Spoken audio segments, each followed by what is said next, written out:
Selamat malam, menyanders dari seluruh penjuru nagari. Kembali lagi kita di episode 131. Pambukaning gedong kencono, gapuraning jayeng katon. Nah, kita hari ini akan bahas hal yang seru sepertinya. Sepertinya loh, saya juga belum baca slide-nya. Mas Agung sudah hadir. Harusnya suara aku ada, harusnya. Halo Arya, Halo Om, aman. suaraku aman ya? Aman, aman. Suaraku aman nggak? Oke, aman Om, aman. Aku pakai Nih, earphone nggak? mungkin saat ini belum sih Om. Belum Bentar. ya? Ya udah, saatnya ditahu ya. Mungkin nanti di setiap kayak 60-an mungkin Om butuh 60-an gitu. Halo Mbak Sari. Halo Mbak, sudah lama tak bersua. Iya nih, hampir 3 minggu ya. Iya ya, Dua Dek. minggu 3 minggu, iya 3 minggu ya udah. Tiga Dihitung, ya. aku hitung. Oh, gitu. Kok dihitung sih Mbak? Iya, biar ketemu lagi. Apa kabar nih Mbak? Puji semesta, baik-baik saja. Kalau karena udara ya, biasalah ya, namanya juga udah umur segini kan ada aja yang bumpet lah, yang apa, tapi aman, tidak bergejala apapun. Ya, yang yang penting sehat. Yang penting sehat Yang Mbak. penting, Ya, yang yang penting penting seger. sehat itu betul sekali. Wah, Oh iya, apa apa ya aku Arya lupa aku mau ngomong apa. apa ya Om ya? Apa ya? Oh iya Aryo, kelanjutan kemarin ya tentang sastra ulan itu ya. Ya, ayo Om, sebelum pada masuk Om. Masih Oh, sepi. yang masuk kan? Iya Itu betul. kan petunjuk berdasarkan ini based on menyan ya, bukan based on literatur ya. Jadi kan eh, ada 20 prajurit yang waktu itu mempertahankan sastra wulan dan kemudian kan karena dia orang yang berbahasa Kawi maka dikatakan Kawi 20 ya. Entah nyebutnya Iya, mau Kawi atau Kawi-Kawi atau Kawi-Kawi-Kawi-Kawi atau sampai 20 gitu kan. Ya itu iya, salah siap. satu sebenarnya. Mm-mm. Cuman waktu pas kondisi waktu itu kan karena itu kan kita nyebutnya kan sebagai tragedi Loro Blonyo ya sehingga pada saat akan pernikahan putranya Prabu Brawijaya ke-8 kan Iya, itu berarti kan waktu itu Prabu Brawijaya pasti akan mengadakan sungkeman ke leluhurnya terutama Maha Prabu Kelapa Gading kan dengan membawa semua banyak benda berharga yang bersifat keemasan gitu. Kalau dalam bahasa Jawa kan keemasan kadang disebut kuning, kunir atau gading gitu ya. iya. Kegadingan lah. Kegadingan. Makanya harusnya ada loh daerah yang namanya Arto Kuning atau Arto apa gitu Mas, ya. Arto Atau Kencono kayaknya. Arto Kencono. Mm-mm. Pokoknya Ada itu. kemasan. Oh, Kemasan. Aku nggak tahu apa bahasanya. Kayak Arta Kencono Arta lah kayaknya. Oh. atau duit gading gitu ya. Arta duit gading bisa Om. Bisa. Mm-mm. Harusnya ada tuh wilayah itu gitu tempat di Iya, mana ketika ketika maka itu yang akhirnya diamankan oleh pasukan Bandan kan, iya. pasukan yang Bandan yang bawa yang tugasnya bawa bondo gitu kan. Oh, Seperti atau mungkin daerahnya namanya uh, Arto seperti gading gitu kali ya Om ya. mirip ya bener Iya, atau kayaknya gitu. seperti gading gitu. Mm-mm. Dan waktu itu Prabu Brawijaya tidak sempat menyelamatkan Pangeran Mahesa Pangarso karena posisinya agak jauh dan beliau sempat mengamankan diri ke daerah masuk ke sumur Upas gitu kan. Upas itu dalam bahasa Jawa kan artinya sumur yang penuh ular atau penuh apa gitu, hewan-hewan berbahaya gitu. Cuman eh, makhluk seperti itu kan harus kalau tinggal di bawah harus di daerah yang harus di daerah yang supaya dia nggak bisa naik ya, nggak bisa naik tadi kan harus di beton atau di batu gitu kan. Jadi harusnya dekat daerah yang namanya Arto Emas tadi itu kan Iya Om. harusnya ada yang namanya sumur sumur akeh batune gitu kan. Oh Sumur iya bener. Bener, bener, bener. Jadi gitu ya. Jadi emang prosesnya itu waktu itu berarti sama Brawijaya Pamungkas waktu itu larinya ke daerah yang sumur yang banyak batunya berarti Om ya.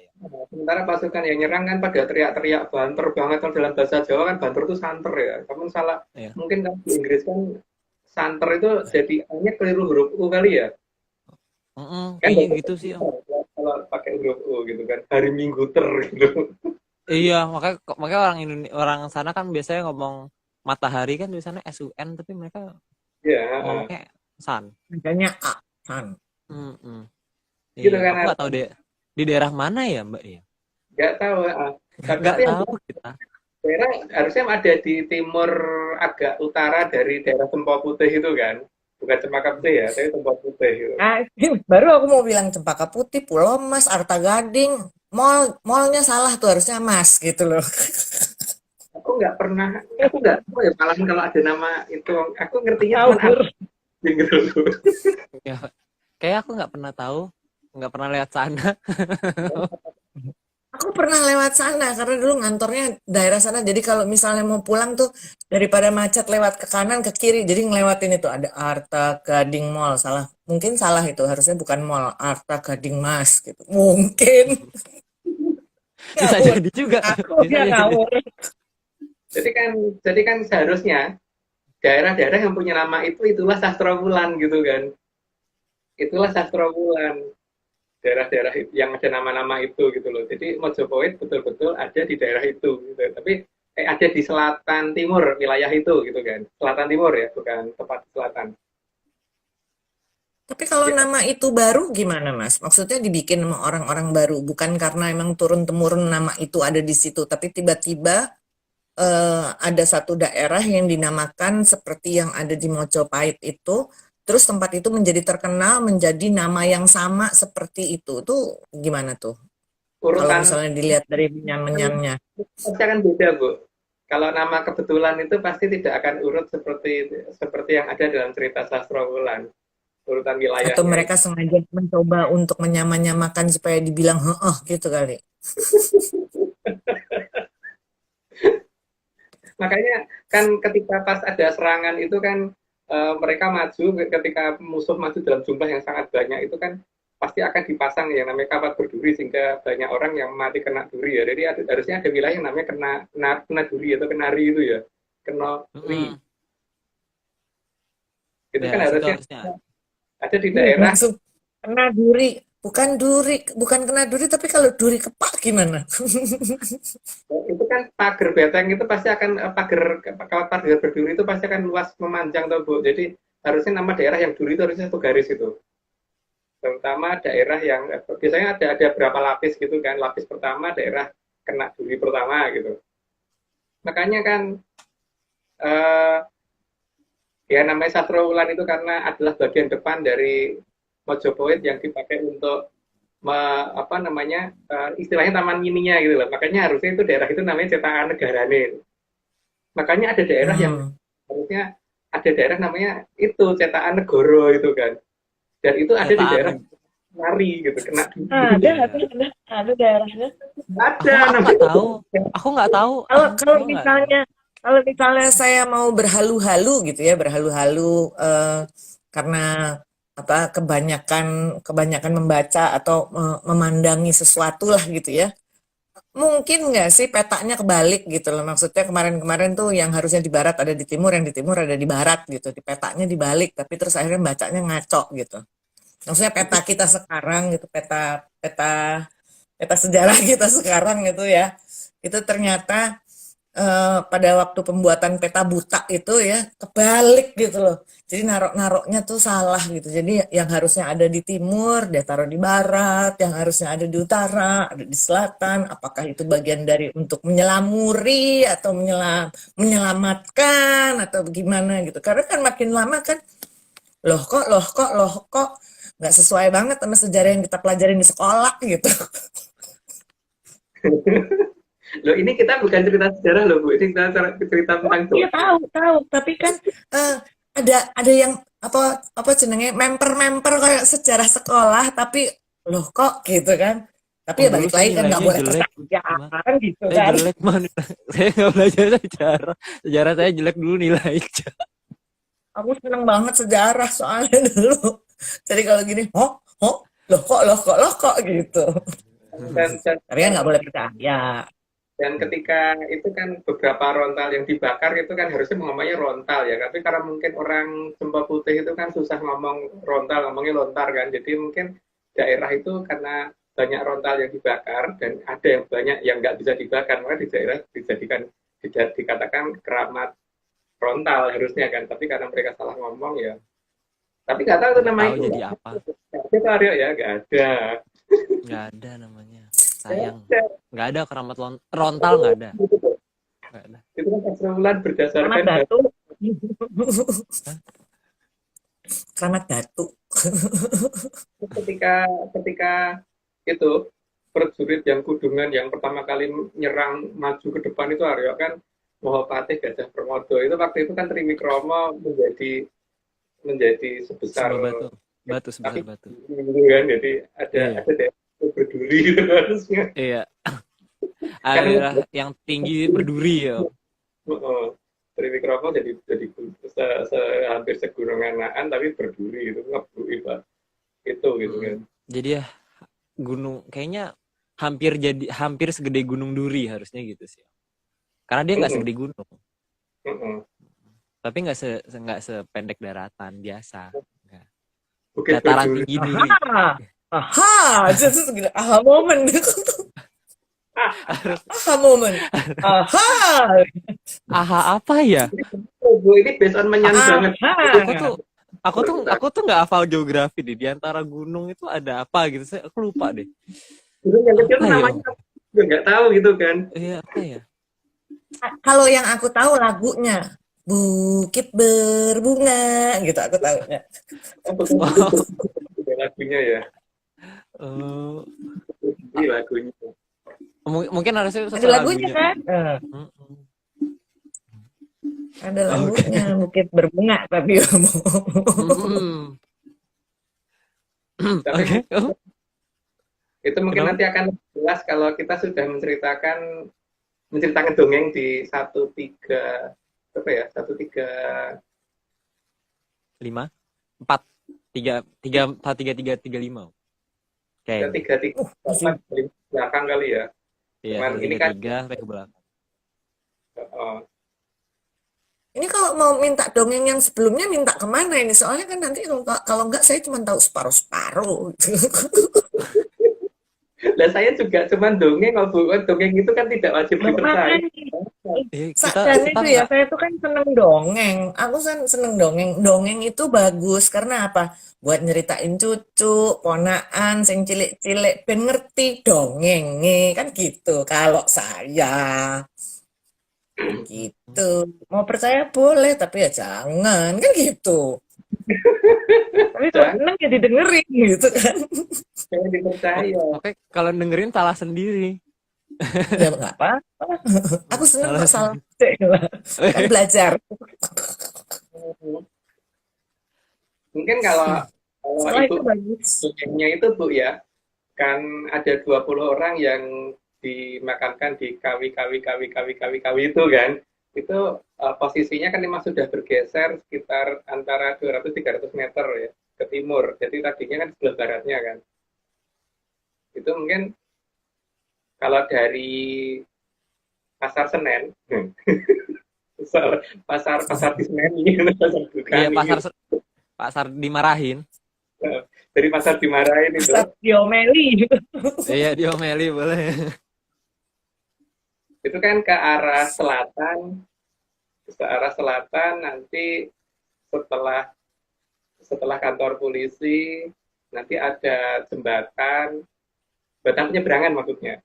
Nah setelah jembatan penyeberangan itu di jalan pertama ke kiri gitu kan. Kayak jembatannya udah masih ada sih harusnya. Masih ada, nggak mungkin nggak ada. Ke kiri itu kira-kira berapa ya? Itu nanti kan gang ke-1, kedua dari yang kanan ya, bukan yang kiri ya. Jadi setelah masuk ke kiri nanti gang kedua kanan gitu kan. Masuk gang itu daerah tempatnya angker tuh pasti. Karena namanya agak gimana gitu. Namanya Ya, nggak tahu namanya. itu nanti mungkin ada Aku gitu. jadi tertawa. Eh, Tapi udah lama sebelumnya di gitu. situ ada banyak jualan masakan Minang, enak. Mm-mm. Sebelum Itu kesananya. itu enak banget semua itu daerah situ. Enggak deh, aku nggak tahu tempatnya di mana, lupa. Lupa, Ya, aku nggak tahu di mana. nggak tahu itu loh sayangnya. Lupa, Tapi aku nggak tahu. waktu pas belok ke kanan itu tadi, ke kiri tadi itu jangan sampai rel kereta api ya, karena kan sebelum rel kereta api itu harusnya belok ke Mm-mm. kanan, belok ke kanan, nanti masuk gang yang kedua, terus nanti ada jalan ke kiri lah, itu ke kiri, mentok ke kanan, lah dekat situ ada tukang las, pokoknya dekat tukang las itu gitu, dekat ya, tapi dekat, tapi arealnya sendiri kan sebenarnya nggak begitu sempit ya harusnya, karena itu 20 prajurit kan, jadi tidak kecil wilayahnya gitu. Nah kalau pasukan yang menyerang itu di dekat sana, seberangnya harusnya, tapi dekat sana itu dekat sana sebelah mananya nggak tahu, tapi itu akan luas banget kalau diukur-ukur ya, kalau dari daerah Cempau Putih ke barat itu terus sampai ke mana itu namanya area Ini Om, itu. tempat perjanjian itu bukannya. Iya Enggak, tempat-tempat bukan tempat perjanjian Om. Tempat ini pemuda eh pemuda pengumuman itu loh Om. Pengumuman. Sampai tempat pengumuman. tempat janji Gedung orang-orang Ada gedung bahasa Belandanya di situ, ada gedung bahasa Belandanya, ya kan? orang-orang Kenapa? Ada itu gedung bahasa Belandanya sama ini apa tempat rumah sehat jenderal-jenderal. Itu pokoknya dekat sekolah. Abis itu dekat ada dulu sekolah SMA aku di sana. perbandingannya tuh Oh, gitu jadi ya hitung. tahu aku kurang lebihnya. Tapi tempatnya di mana nggak tahu itu loh. Jadi Iya, kalau aku mungkin nggak tahu di mana masalahnya. Aku aja lupa SMA aku di mana. Aku lupa ya. Aku di selatan aja deh. Mm, Aku anak South. mm.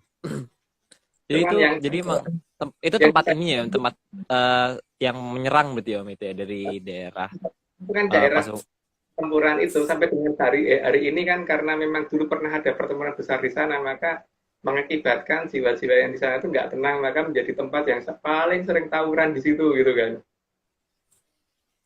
hehehe. Hmm. Kok ketawa sih Bu? Ya, karena Akan menjadi siapkan meriam dan daerah panas, gerah, daerah gerah. Itulah daerah sastro. gerah itu di situ. Itulah sastro sastro ulah. Om udah 98 mungkin kita harusnya udah lanjut Om karena udah rame. Dan Oke, Karena oke. udah rame. cetakan negoro itu Udah adalah tahu. awal-awal Eh, sastra Wulan dibikin kan, jadi bukan bukan bukan jadi sastra Wulan itu tidak sesempit itu ya, itu luas luas banget sastra Wulan. Nah, kenapa harus ada sastra Wulan? Nah, mungkin nanti di 13 berapa ya, 3 Om. 6 4. satu Enggak. Belum 136 belum. 134 ya, 134 134. 134. Kenapa harus dinamakan sastra Wulan gitu, 134 ya, Semangat guys. itu Oke karena Om, kita karena nggak Om udah rame Om, udah rame Om, udah rame. sudah Udah dulu rame, dimulai udah aja rame. Bu. Di rumah dimulai, jangan. Tadi kita nggak bahas apa-apa guys. Jadi yang teman-teman yang baru join kita nggak bahas apa-apa. Tadi kita ngobrol-ngobrol santai. Hanya untuk eh Hanya dongeng belaka. Jadi tidak usah dinonton di YouTube lagi. Ya. Ya. Oke, yuk kita mulai di slide pertama. Oke, pambukaning gedong kencana, part 51, gapuraning jayeng katon. Pagar biasanya untuk membatasi suatu lahan agar tidak bisa dimasuki oleh orang yang tidak dikehendaki oleh sang pemilik lahan. ya iyalah setiap orang pasti pengen kalau daerahnya itu dimasukin oleh orang yang dia kenal gitu kan, bukan sembarangan orang boleh masuk gitu, walaupun walaupun dia orang mungkin pejabat negara sekalipun, kalau kita nggak menginginkan wilayah kita dimasukin ya tetap mau apa, itu wilayah kita gitu kan. Jadi apalagi kalau bukan orang yang bukan orang pejabat gitu loh. Jadi memang setiap tempat itu ada yang memiliki dan ada yang punya hak untuk membatasi gitu. Lanjut Bu. Oke lanjut Kak. Pagar ada yang dibuat indah dan jelas agar orang di luar pagar tahu batas, mana yang tidak boleh dimasuki. Ya, yang kelihatan seperti itu. Kalau di peradaban kita emang seperti itu ya, pagar dibikin kelihatan supaya ini lo wilayahku gitu kan. Jadi biar nggak dimasukin. Lanjut Mbak. Pagar juga ada yang dihias agar terlihat indah ataupun megah untuk menunjukkan kualitas dari pemilik wilayah di dalam pagar.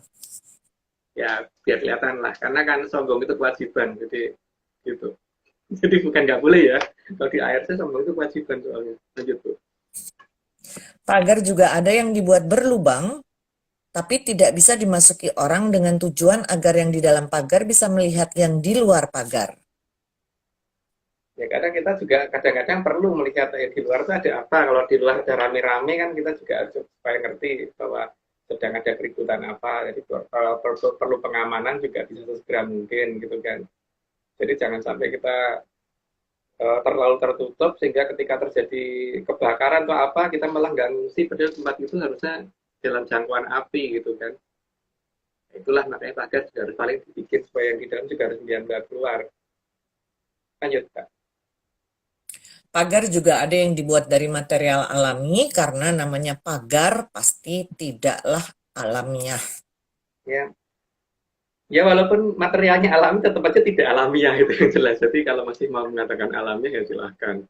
Lanjut tuh. Atau bahkan kan biasanya ada yang udah pakai semak-semak ya kan biasanya. Pagar Hmm, yang semak-semak tuh. Tapi tetap aja dalamnya besi juga. Pagar, tetap pagar ada. perdu. Saya kalau nggak ada besinya ya banyak juga sih. Gitu. Lanjut. Meskipun ada juga pagar yang dibuat agar bisa terlihat apa saja yang ada di dalam pagar dan di luar pagar. Ya itu udah pada ngerti lah, lanjut aja lah. Pagar juga ada yang dibuat dari tanaman sehingga meskipun tidak alamiah tapi terlihat seolah-olah alamiah. Seolah-olah ya. Jadi bukan alamiah, hanya seolah-olah. Nah, masalahnya kita bisa membedakan nggak yang seolah-olah dengan yang alamiah beneran itu gitu. Atau malah nggak ada yang alamiah gitu masalahnya. Lanjut. Terkadang pagar juga dua bagian, ada bagian yang dari tanaman dan ada bagian yang bukan tanaman. Ya itu tempatku banget itu. Karena aku seneng ada tanamannya dan ada yang bukan tanaman. Tapi pada dasarnya harus ada pembatas yang lebih kuat daripada tanaman itu sendiri sih kalau di tempatku. Lanjut Mbak. Salah satu fungsi pagar agar makhluk yang tidak dikehendaki tidak bisa masuk. Ya kalau kita terlalu terbuka dan apa-apa boleh masuk seperti waktu kita SD dulu kan diajarinya jangan suka membeda-bedakan gitu. Kalau mencari teman itu semua orang ditemenin gitu. Nah, kalau menurut aku itu salah ya, karena kita teman tuh harus milih, jadi tidak boleh semua orang ditemenin gitu. Kita harus pilih-pilih, karena kalau kita salah pilih, maksud iya sih kita mau bercanda sama makhluk yang buas gitu loh. Tapi ya itu masalahnya kan kalau kita milihnya tepat ya berarti makhluk walaupun sebuas apapun kadang-kadang dia bisa dijinakkan dan jinak terhadap kita, tapi belum tentu jinak terhadap kita itu jinak terhadap orang lain juga. Karena Lanjut Pak. mungkin yang bikin peribahasa suka cubit-cubitan sama beruang, Om. Mungkin Gitu kayaknya. suka suka ini apa gosok giginya harimau gitu. Kayaknya sih kayak gitu, Om. Sepertinya gitu, emang. Mungkin kalau pijet itu pakai giginya buaya gitu kali ya. Minyaknya minyak lidahnya ini, Om. Apa minyak lidahnya apa namanya komodo. Oh. Iya itu jadi emang kita nggak boleh milih-milih. Betul. Oke, Sekarang kita lanjut. dia Kenapa? bisa. Oke lanjut Kak. Pagar juga menutupi jalan bagi yang merasa trahing munyuk dan sangat menganggap munyuk adalah nenek moyangnya. Hei, Ya itu kan pilihan ya. Jadi kalau memang ada yang seperti itu dan bangga dengan itu ya silahkan gitu. Itu pilihan kok. Kita tidak memaksakan kalau Anda membanggakan itu ya silahkan. Itu kan kayak kayak sejenis orang mau membuat suatu sekte tersendiri tuh, sekte kepercayaan terhadap munyuk yang maha kuasa gitu. karena karena sangat diyakini bahwa manusia dia dikatakan dari munyuk itu kan versi mereka. Itu yang mereka itu yang terakhir munyuk itu ya harusnya tidak memaksakan ke orang lain juga. Kita nggak maksa, ya kan? Lanjut Pak. Karena munyuk punya tempat sendiri dan akan senang melanggar batas wilayah, maka perlu adanya pagar agar teraing munyuk tidak masuk. Makanya sifatnya pasti akan menurun ya. Jadi munyuk itu sifatnya begitu kan, sering melanggar batas wilayah. Jadi ya memang kita yang harus memaklumi yang bukan teraing munyuk ini gitu. Lanjut, Mbak. Selain itu, fungsi pagar juga memagari agar manusia yang berbeda peradabannya tidak bisa masuk. Karena kalau perbedaan peradaban itu juga biasanya ada perbedaan pandangan, selera dan yang lain-lain gitu. Jadi ada yang merasa apa namanya dikekang dengan aturan yang sedikit-sedikit dihukum itu dianggap membahagiakan, tapi ada juga yang kalau sedikit-sedikit dihukum itu menganggap suatu keanehan ini dewa model mana gitu yang seperti itu, dan mungkin anak yang berpikir seperti itu. Dan makanya harus ada batasan supaya supaya supaya dua model makhluk ini tidak bisa bergabung. Ada juga Om yang senang ini Om, berjalan di atas kawat dibelah 8. Bukan 6,5 ya? Lupa. Tergantung 8 sih kurang. milimeternya. 8 Tergantung kurang. guntingnya. Kalau guntingnya tajam banget tuh bisa banyak. Oh iya benar Kalau Pak. tajam banget. Benar bisa Kalau dibagi. guntingnya nggak tajam susah itu. Berjalan di atas pipa aja tuh kakiku udah sakit loh. Kalau makin kecil makin tipis apa enggak ya kakiku putus ya. Tapi ya mungkin ada orang Besot mas, besot. di belah 100 mungkin masih bisa bertahan kakinya gitu. Kalau kakiku sih nggak kuat. 6,5 aja udah nggak kuat tuh, apalagi 8. Lanjut. Iya, 6,8 juga enggak. Monggo. Karena perbedaan peradaban akan menyebabkan ketidaknyamanan kalau kedua peradaban itu disatukan. Tadi udah dijelasin, nah lanjut aja. Karena sangat bisa yang dianggap paling baik di suatu peradaban justru merupakan hal yang tidak penting dan sangat mengganggu di peradaban lain. Nah, yaitu kok ini ya berbeda peradaban ya. Yang satu peradaban aja mungkin demikian, kalau yang tetap merasa kalau mungkin yang satu ini nyaman kalau begini, yang lainnya kalau gini nggak nyaman gitu kan. Ya ada yang nyamannya kalau ini ya dibatasin, dan ada yang nyamannya kalau dibebasin gitu kan. Itu ada kok pasti yang terjadi. Apalagi dengan peradaban yang berbeda banget. Lanjut, Mbak. Supaya tidak terjadi ketegangan antara peradaban, maka memang harus dibatasi agar peradaban yang sangat jauh berbeda tidaklah berinteraksi. Itu jelas ya. Ya, sebagai gambaran kan peradaban yang jauh berbeda itu misalkan antara manusia dan ayam gitu. Misalkan ayam itu jelas kalau ditaruh di istana negara gitu dia nggak akan tahan karena tempatnya terlalu mewah, tapi dia di kandang mungkin tahan gitu kan. Kalau manusia di istana seneng banget, tapi kalau sudah tinggal di kandang nggak cocok. Tapi kandang itu mewah untuk ayam semuanya gitu. Lanjut, Mbak. Karena interaksi yang salah antar peradaban yang sangat jauh berbeda akan bisa menimbulkan pertengkaran. Nah, kalau terjadi pertengkaran pasti peradaban yang lebih tinggi pasti menang. Cuman masalahnya kan itu berarti apa namanya seperti tidak memberi kesempatan peradaban yang di bawahnya untuk mengembangkan dirinya gitu. Jadi peradaban yang besar yang harus menutup diri supaya ini. Tapi menutup diri itu kan sebenarnya mereka yang terkurung atau justru kitanya yang atau peradaban yang rendah ini yang dikurung gitu kan. Cuman kalau kurungannya besar kan nggak kerasa juga.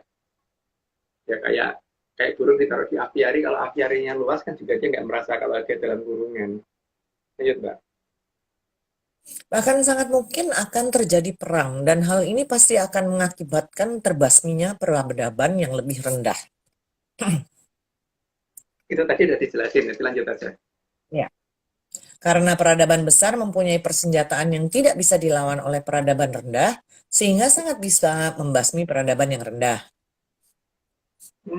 Sebagai contoh itu yang paling gampang, coba ya, kalau ada kaca ditembak dari jarak 300 meter, itu seharusnya kacanya cuma berlubang saja atau pecah total. Pasti pecah kan? Nah, sekarang siapa yang nembak kok bisa kacanya cuma sebesar lubang peluru itu di daerah mana itu dulu tempat ada demo di Jakarta Barat itu nggak ngerti gimana tuh Aryo Aku tidak tahu Om, aku belum lahir. nggak tahu ya Kayaknya. mungkin bayi data Citraland itu pasti senjata khusus itu dari pasukan yang melindungi kepala negara waktu itu dari peradaban lain gitu gitu. Itu senjatanya Hmm. bukan senjata di peradaban kita, bahkan Amerika pun nggak bisa bikin senjata seperti itu yang hanya yang yang kacanya hanya berlubang sebesar peluru tidak sampai pecah gitu loh. Jadi hanya tepat sasaran sekali gitu.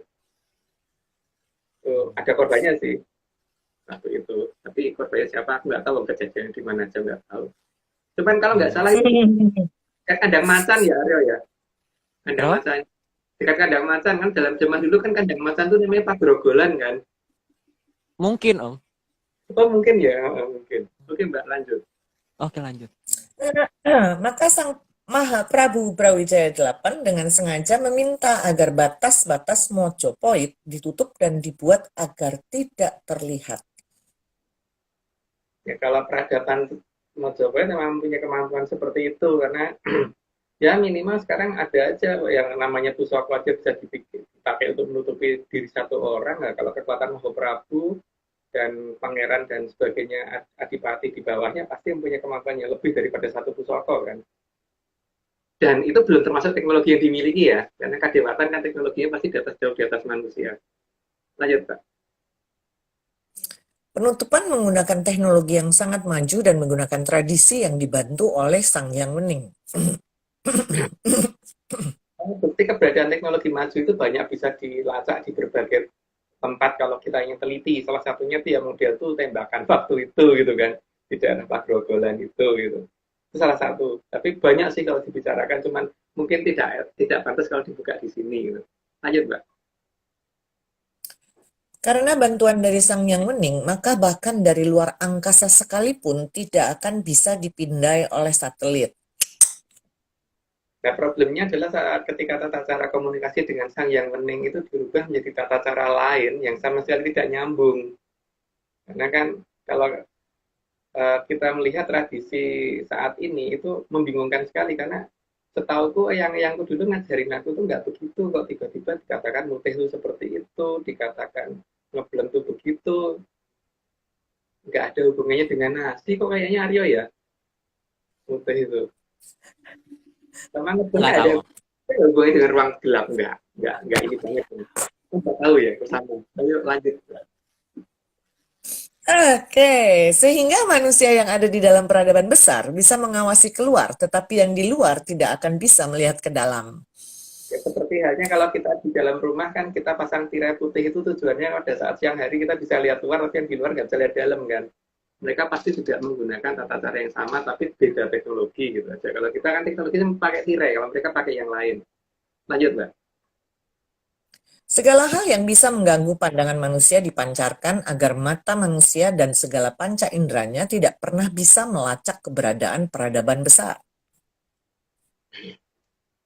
Karena mata manusia itu terbatas pada frekuensi sinar tampak dan itu pun dibatasi pada berapa sampai berapa, spektrum berapa sampai berapa gitu kan.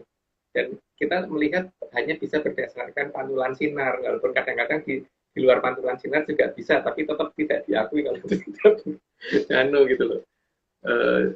Jadi ya memang dibikin seperti itu oleh peradaban besar supaya paling tidak dengan berkurangnya spektrum warna yang bisa kita lihat itu mengakibatkan kita tidak bisa melacak mereka. Lanjut Mbak.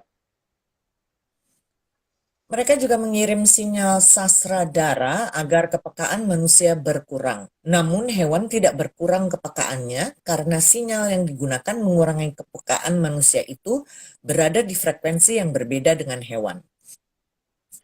Sosro itu 1000 ya, jadi sosro doro itu doro itu arti sosro doro itu suara denging yang ada di telinga itu gitu. Kalau diperhati kalau jeli itu sebenarnya kan makin kesini sebenarnya makin kencang gitu suara itu. Karena mendekati pembukaan Mojopahit itu memang sosro doro akan makin jelas. Cuma masalahnya kan kita menyadari itu apa enggak gitu karena lingkungan dan kebisingan jalan raya dan sebagainya itu kan akan membuat kita jadi melupakan itu. Lanjut Pak. Sehingga pagar besar menjadi tidak terlihat karena otak manusia tidak sanggup mendefinisikan keberadaan pagar tersebut. Memang seperti itu ya. Jadi kan kalau kita kan hanya bisa melihat berdasarkan pantulan sinar. Kalau toh ada pantulan sinar pun ketika otak mendefinisikan enggak ya, kita nggak bisa melihat. Itu kan tergantung dari otak kita juga. Makanya sinyal tertentu dipakai untuk mengacaukan itu oleh mereka. Lanjut, Mbak. Dalam membuat pandangan berubah menjadi pemandangan yang lain dengan gangguan sinyal sasradara tersebut. Sehingga seolah-olah dihalukan dengan ya diastralkan atau gimana gitu kan, seolah jadi seperti itu pandangannya. Padahal aku tuh malah nggak ngerti yang namanya astral. Aryo ngerti nggak?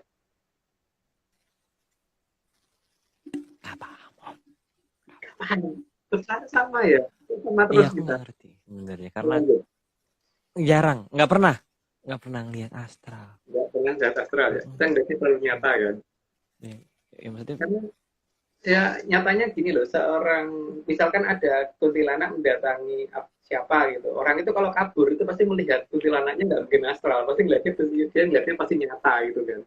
Nah kalau kuntilanak aja bisa kelihatan tidak astral, maksud ya leluhur kita tuh bisanya astral gitu loh. ya enggak, karena maksudnya masa kalah gitu. Nggak mungkin datang dalam bentuk astral. Tapi kan Nggak karena mungkin, kita nggak mungkin. astral itu apa, makanya definisinya dibingung kan. Tapi bingung sih astral tuh kayak gimana sebenarnya, nggak pernah tahu. Oke, lanjut Mbak. Astral itu Iya, mungkin. tetangganya Astra. Oh, Pabrik Astra. Tetangganya itu astral.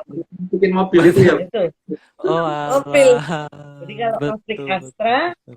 sebelahnya itu adalah astral gitu. Oh, oke. Sama Oke. aslinya toh. Oh, ini informasi baru. Informasi baru. Dicatat itu, nggak pernah menyandung. Harus dicatat ini harus dicatat.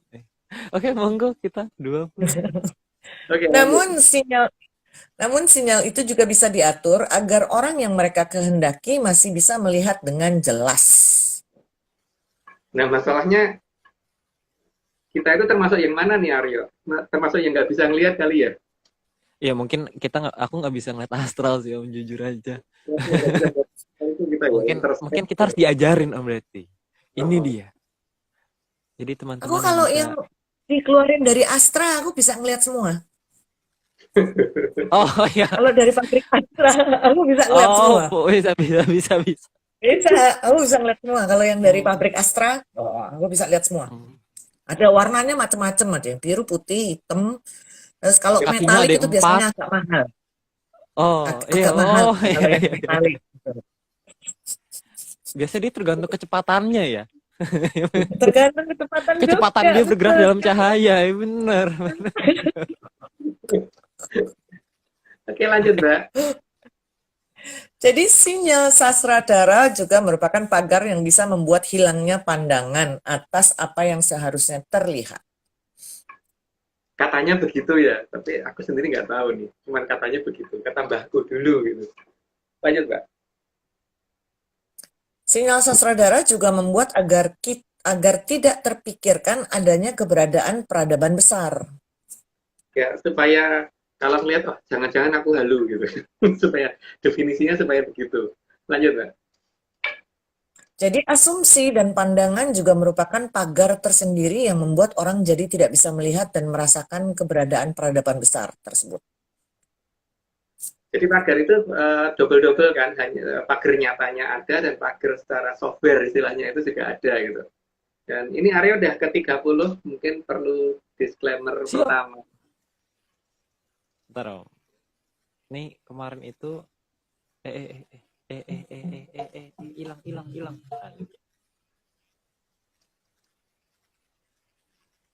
Oke.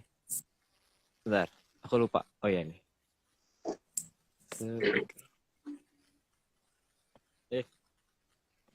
Hilang. Nah.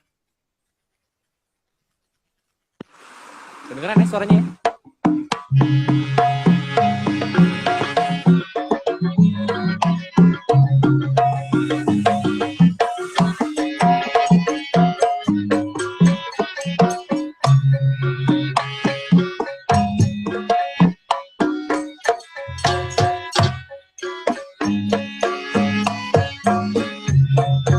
semua ini hanya dongeng.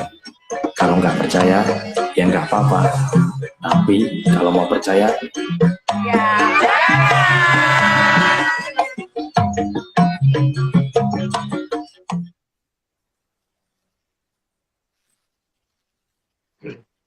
Oke, Arya. Jadi apa namanya? Kira-kira sastra ulang tuh gimana sih, Arya? Kok bingung aku posisinya lama-lama.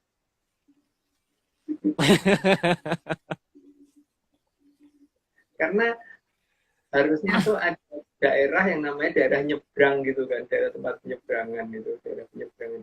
Penyeberangan itu dalam bahasa Kawi yang aku tahu ya, itu depannya sa, belakangnya juga belakangnya ba. Iya. Nya ba gitu kan. Makanya gitu pokoknya. Tapi tengahnya itu dalamnya nggak sih? Oke, iya ada dalamnya. Aku lupa tapi bacanya aku nggak tahu gimana. Ya, oke, depannya nya, belakangnya ba, tangannya dalam. Aku nggak tahu gimana bacanya. Aku nggak tahu. Da-nya biasanya nggak disebut ya. Kenapa? Da-nya biasanya nggak disebut gitu loh. Iya, jadi di tengah dalam tapi danya nggak ada. Jadi dari 3 suku kata tuh, yang betul tuh lembasa atau sabalem atau Aku nggak tahu. Aku nggak paham. Aku nggak tahu daerah mana.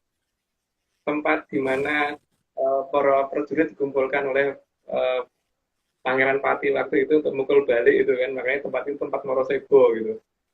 Iya, itu juga ada. Jadi itu tempat Morosebo. Morosebo Betul. ada nggak sih? Terusnya, ya udah kita nggak, aku ada nggak, Aryo? Aku kan bukan orang Jakarta nih sekarang, orang daerah. Aku orang Jakarta. Ada Morosebo. sekolahan banyak nggak di situ? Ayo. Papan tempat Morosebo gitu loh. Apakah gimana, Om? Oh. Ya, secara logika, makanya daerah dekat sana itu harusnya kan, karena dulu tempat itu tempat daerah, tempat pertempuran dan tempat perawatan, maka harusnya ada rumah sakitnya kan sekarang. Sama sekolah buat jadi yang ngurus-ngurus di dalam rumah sakit itu. Iya, harusnya ya. Harusnya itu Harusnya emang, jadi ada. emang ada. Harusnya Jadi ada. insting itu udah terbangun dari dulu ternyata. Itu mengembalikan kondisi masa lalu kan, ketika terjadi perawatan, banyak perawatan di daerah situ gitu. Maka kan tempat yang itu akan kembali menjadi tempat daerah merawat orang lagi gitu kan, supaya orang mengingat di mana letak sastra ulang gitu. Dan nggak cuma satu seharusnya tempat merawat orang di situ gitu. Dan duanya gede-gede gitu kan. Betul. Betul. Ya Ya, bukan. ya. Aduh, tapi aku nggak tahu di mana. Yang itu ya kita nggak tahu di mana gitu loh. Dalam lah, pokoknya dalam lah. Mm-mm. Dalam. Ya, oke Mbak, lanjut aja lah daripada akunya. Yalah, daripada kita mikirin di mana Kita ya, bingung. Mas ya. Enggak. Kita nggak tahu. Lanjut. Oke. Namun seperti apapun rapatnya pagar, tetap ada pintunya. Ya kalau nggak ada pintunya di dalam nggak bisa keluar. Maksud yang punya rumah harus lompat pagar, nggak lucu dong. Jadi mesti ada pintunya. Karena yang di dalam rumah pasti pengen keluar rumah juga. Kadang-kadang ngelihat lokasi di luar, entah itu belanja, entah itu kerja, entah itu nonton film, entah itu jalan-jalan, itu adalah aktivitas yang dilakukan. Jadi tapi untuk orang yang di luar pagar nggak boleh masuk. Tapi yang punya rumah boleh dong keluar pagar. Lanjut Mbak. Dan pintu hanya akan dibuka jika ada penghuni yang akan keluar atau masuk. Nah iya, kalau dibuatnya semua tempat ya nggak bisa. Berarti garis batas itu pasti ada pagar, ada gapuronya, ada pintunya, ada gapuronya, ada pintunya, atau ada bantar atau bintarnya gitu kan. Karena dalam bahasa dulu, bahasa mbahku dulu ya, gapura itu disebut bantar atau bintar. Lanjut Mbak. Dan digambarkan bahwa ada gerbang yang menutup peradaban tersebut dari peradaban yang mereka anggap liar. Jadi Di pagar itu ada bantar yang ada gerbangnya gitu kan. Lanjut Mbak. Gerbang peradaban itu dijaga agar tidak mudah dimasuki oleh pihak yang tidak dikehendaki masuk. Ya, tapi ini bukan bantar yang kemudian dijadikan tempat sampah ya, karena memang bukan itu. Karena itu pasti lokasi yang tadinya nggak di situ dirubah jadi di situ. Maka kemudian leluhur memberi petunjuk bahwa bukan di situ dengan cara seperti itu gitu. Lanjut Mbak. Um, Bisa dilihat sandi yang ditinggalkan oleh leluhur bahwa yang tidak boleh masuk ke peradaban besar adalah yang dianggap mengganggu peradaban maju tersebut. Maka bentuknya seperti ada di balik gunung wayang. Di balik gunungan wayang itu kan, berarti gunungan wayang itu ada dua sisi ya. Sisi yang depan itu menunjukkan ada istana dalam tempat yang tertutup, dan yang dibaliknya kan seperti itu. Itu kayak sesuatu yang tertawa meringis kurang, yang selalu kelaparan itu. Lanjut Mbak.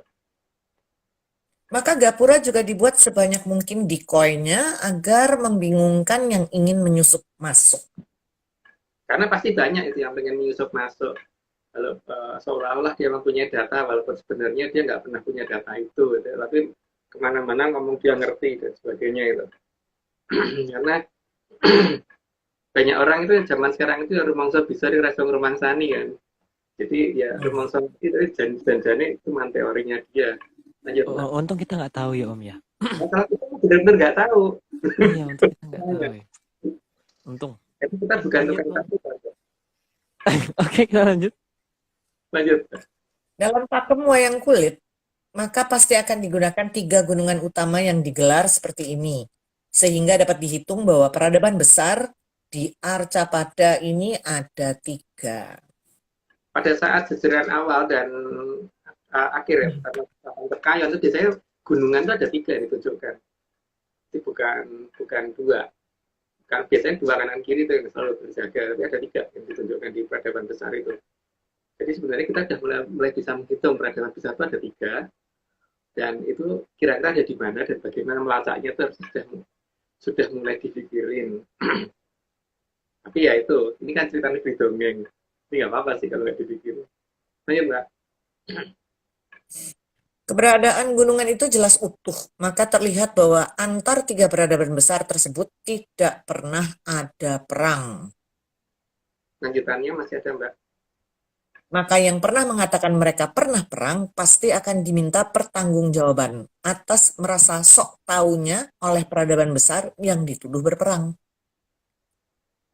Entah itu siapa yang pernah ngomong begitu, tapi yang namanya peradaban itu kan pasti punya masyarakat, punya tentara, punya rakyat, punya raja, punya ratu, atau punya tumenggung, punya mopate, punya pemerintahan, dan itu semua kan bisa tidak terima dong kalau tidak pernah mereka itu saling mendukung kalau dikatakan perang. Ya pasti akan ada tindakan kalau seperti itu. Cuman kepada siapa saya nggak tahu. Lanjut Mbak. Karena peradaban besar tersebut memang masih ada sampai hari ini dan mereka juga punya kepala negara dan rakyat. Maka mereka bisa tidak terima kalau dituduh pernah berperang antar mereka. Maka monggo silahkan kalau ada yang mau mengucapkan juga pernah berperang, kita malah pengen ngerti. Jadi kita pengen melacak keberadaan peradaban itu kalau ada yang berani ngomong begitu gitu. Jadi kalau kita sih nggak berani ngomong mereka pernah berperang karena memang mereka nggak pernah perang. Berdasarkan dongeng yang mbah-mbahanku dulu. Lanjut Mbak. Jadi kalau merasa bisa tapi tidak bisa merasai, maka kalau tuduhan kepada peradaban yang bahkan melihat saja tidak bisa, maka akan menanggung risiko yang sangat besar. Ya karena mereka bisa bertindak di luar apa yang bisa kita perhitungkan ya. Jadi bukan saya yang bertindak, enggak.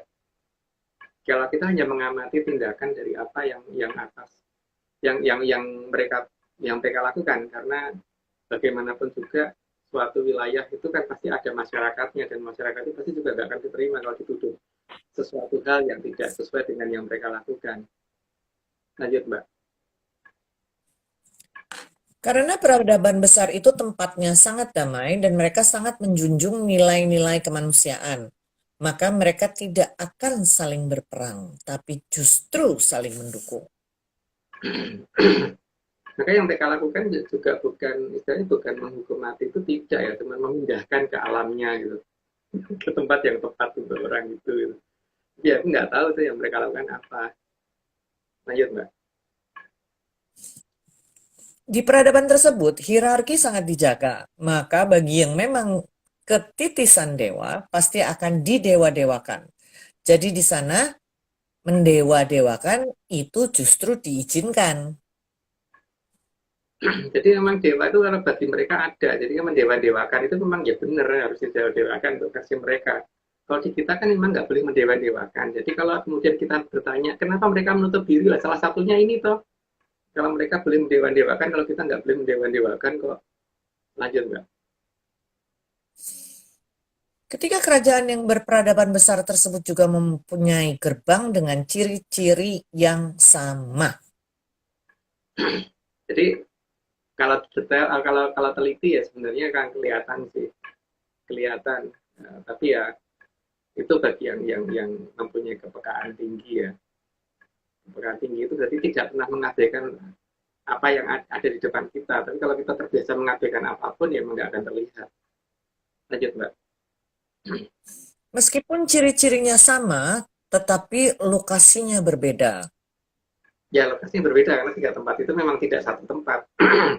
Yang satu di samudra, di selatan kita, yang satunya ada di dekat ibu kota, yang satunya lebih ke timur lagi gitu kan. Lanjut Mbak. Ukuran kebesarannya pun sama, yang membedakan adalah umur dari ketiga peradaban tadi. Ya, yang paling tua kan Medang Kamulyan atau yang terkenal dengan nama Medang Kamur. Ya, dalam bahasa dulu itu kan Kamulyan juga disebut Kamurian. Maka anak-anak atau orang Jawa biasanya kan menyebut itu biasanya kata belakang yang selalu disebut ya, seperti Tumenggung Wiroguna, tempatnya Wirogunan disebutnya Ragunan gitu kan. Tapi nggak tahu itu gimana loh, aku nggak ngerti itu posisinya. Tapi kalau Medang Kamulyan kan sering disebut Kamurian atau Murian. Jadi kalau anak-anak anak laki-laki atau anak itu dia disebutnya kan Le gitu kan. Jadi kalau bocah dari Medang Kamulyan itu kan jadi Le Murian gitu kan. Tapi itu gimana nggak ngerti aku. Aja Mbak. Dalam penggambarannya, gerbang selalu ditunjukkan berada bukan di puncak bukit, tetapi justru agak mendekati kaki bukit. Jadi kalau kita membuka suatu peradaban justru keliru kalau di atas bukit karena pasti malah justru bukan di situ. Lanjut, Pak. Namun harus sangat berhati-hati karena pihak kala juga akan membuat jebakan, sehingga harus mampu melihat mana yang gerbang para kala dan mana yang gerbang ke peradaban besar. Tapi ciri-cirinya sebenarnya gampang kok melihat dari tingkat kesangaran, keangkeran, dan kemudian orang di situ nyaman dan tidaknya itu kelihatan. Kalau Traengkolo kan memang pasti gitu kan, pasti yang ada tuh nakut-nakutin, namanya memedi kan. Jadi bahkan yang beliau keluarkan aturan-aturan yang sifatnya menakut-nakuti gitu. Lanjut Mbak. Maka di simpingan wayang kulit diletakkan keberadaan Bolokiwo, itu merupakan petunjuk agar jangan salah memilih jalan ke Bolokiwo. Maka Bolokiwo harus dibatasin dulu oleh kerajaan besar supaya dia tidak bisa masuk secara bebas ke dalam tempat wayangnya digelar kan. Jadi disitulah peradaban besar yang pertama berada seharusnya. Lanjut Mbak. Dan ada jalan juga menuju Bolotengen. Kalau diperhatikan dengan cermat, yang ada dalam penggambaran Bolotengen justru mayoritas didominasi bukan oleh wujud yang sabar, namun wujud yang tidak sabaran. Jadi di Balatengen itu bukan berarti orangnya sabar-sabar. Jadi banyak orang yang ngomong bahwa kalau kita tidak bisa melihat kadewatan atau tidak bisa melihat leluhur dikatakan karena kita kurang sabar, karena kita kurang apa itu namanya Aryo kurang ajar, kurang sabar atau kurang apa, kurang suci Nerima pandu. Nerima pandu. Ya tapi di dasarnya kan kita lihat deh Werkudara. Werkudara itu kan orangnya senggol muluk jawel mubal, itu kan salah satu tokoh di pewayangan yang dikatakan manunggaling kawula Gusti kan Werkudara loh. Mana Iya. ada ceritanya Werkudara sabar gitu? Nggak ada. Werkudara disenggol memang kalau misalkan ada yang berani mukul beliau memang terus diem aja. Misalkan ditabok titik kiri silahkan semuanya gitu kan enggak. Iya, tapi yang seru itu karena kalau misalnya simpingan wayang, berarti wayangnya Werkudara itu salah satu yang paling banyak. Karena Werkudara itu banyak jenisnya. Kalau misalnya di simpingan wayang itu nanti ada yang waktu dia masih muda, terus habis itu berubah, atau irah-irahannya berubah, terus waktu udah berubah umurnya. Jadi benar-benar digambarin Werkudara itu suatu tokoh yang sangat penting di Bolo Tengah. Dan itu bukan tokoh yang sabaran kan. Bukan tokoh yang sabaran. Itu Kan seru. itu Prabu Baladewa. Baladewa juga ada. Artinya setengah mati kan. Sakti dan Dewa aja ada banyak yang takut sama Baladewa loh. Tapi memang ada ceritanya Baladewa sabar. Ada senggol muruk jawel mubal. Jadi ajaran yang menunjukkan bahwa orang Jawa itu harus sabar, harus ini. Dan sebenarnya itu ajaran yang mana sih? Itu nggak ada loh di wayang. Iya, nggak ada sama sekali kita diajarkan sabar. Kecuali ada om yang sabar. Nggak ada. Nggak Karena ada sabar di kalau situ. emang namanya lahir udah sabar. Pasti sabar dong. Masa jadi orang lain dia pasti sabar karena Betul. akte kelahirannya sabar dia. Betul. Ya toh?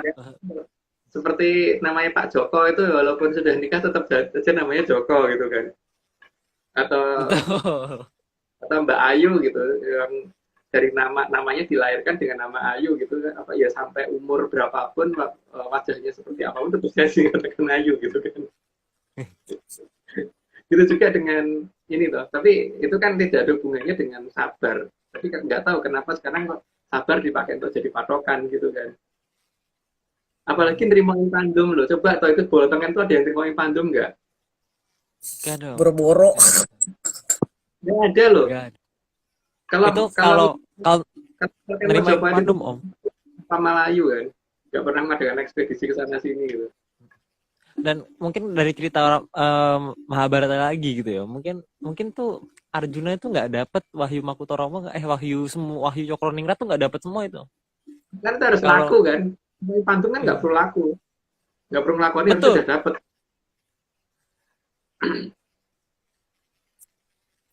Jadi bingung loh sekarang ini kenapa tiba-tiba ke Eyangku dulu nggak pernah cerita nerimain pandum, kok tiba-tiba di zaman sekarang ada kata-kata nerimain pandum untuk orang Jawa. Itu aku bingung ya. Kalau kita nerimain pandum kan sejak lahir kita tuh diberikan badan seperti ini, nggak punya apa-apa ya seharusnya telanjang terus sampai dewasa itu nerimain pandum gitu. Sama kayak kerajaan Amrata tuh nggak pernah ada berarti yang harusnya, karena Amrata itu dibikin sendiri loh, kan harusnya mereka diusir.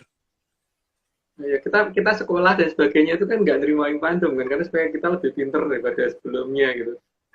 Betul. Kita harus Tapi live.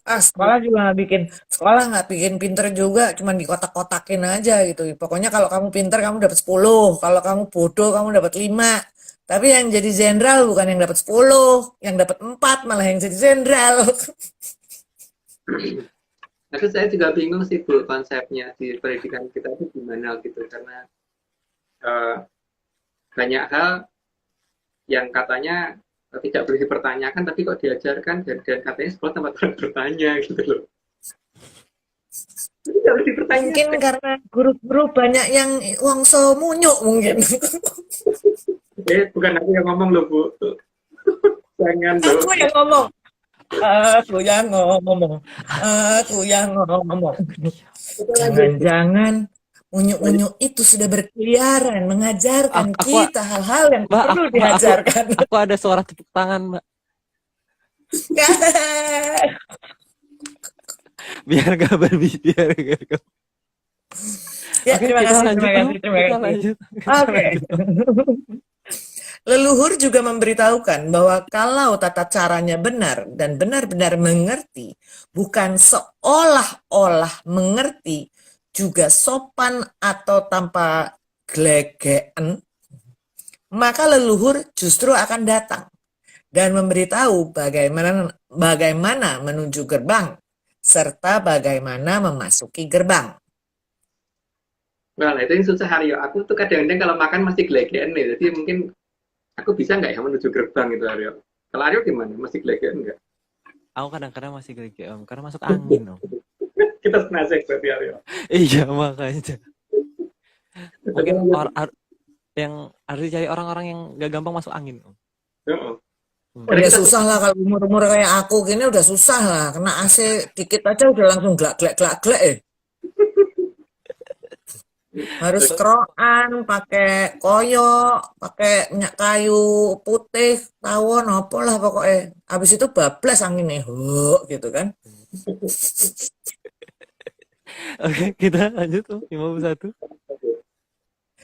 Dan tempatnya juga harus tepat, serta mengajukan permohonan yang benar. Maka daerah yang tadinya hutan akan berubah menjadi gerbang dibuka, asal jangan glegeken. Ki sakjane glegeken ki apa toh? Glegeken hoe-hoe apa? Apa iya, apa boleh. hoe-hoe? Ya karena kan banyak pertanyaan dari saya itu kok ada teman saya kerawan dengan cara gelegean itu harus ngaku nggak tahu itu Itu masuk gimana. anjing itu namanya. Itu bukan kerawuhan, itu masuk engine itu. Atau masuk anjing. Jadi bunyinya mungkin harusnya nggak bunyi he gitu, harusnya kuku kuku kuku gitu loh. Itu kan lagunya Mbak Cica Bu.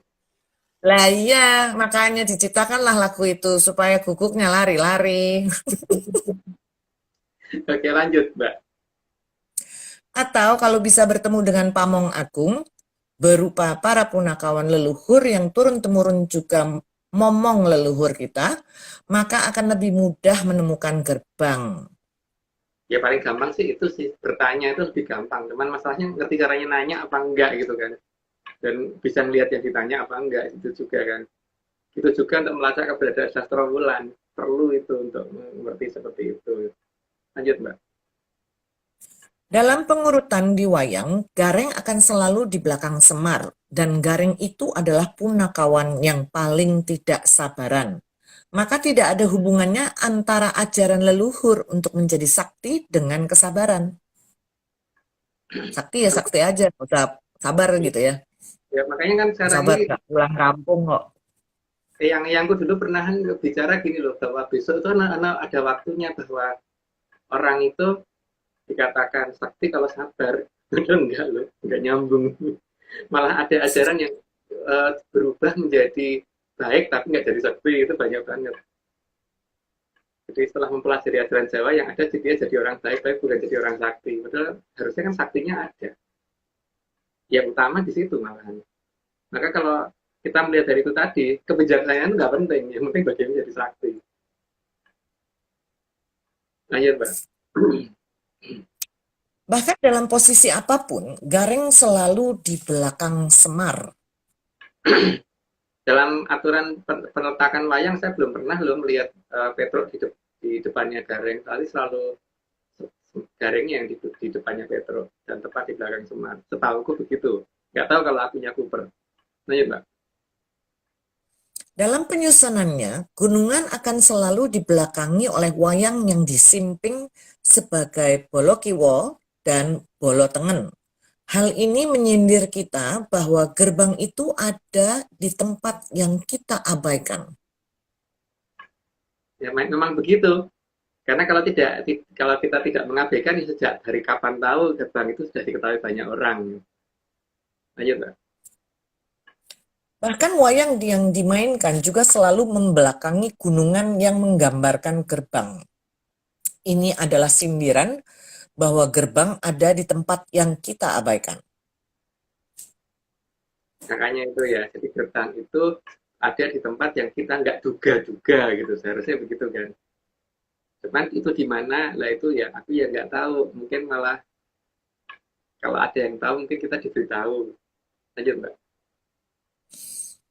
Sangat jelas bahwa biasanya satu gunungan ada di seberang dari dua gunungan yang lainnya.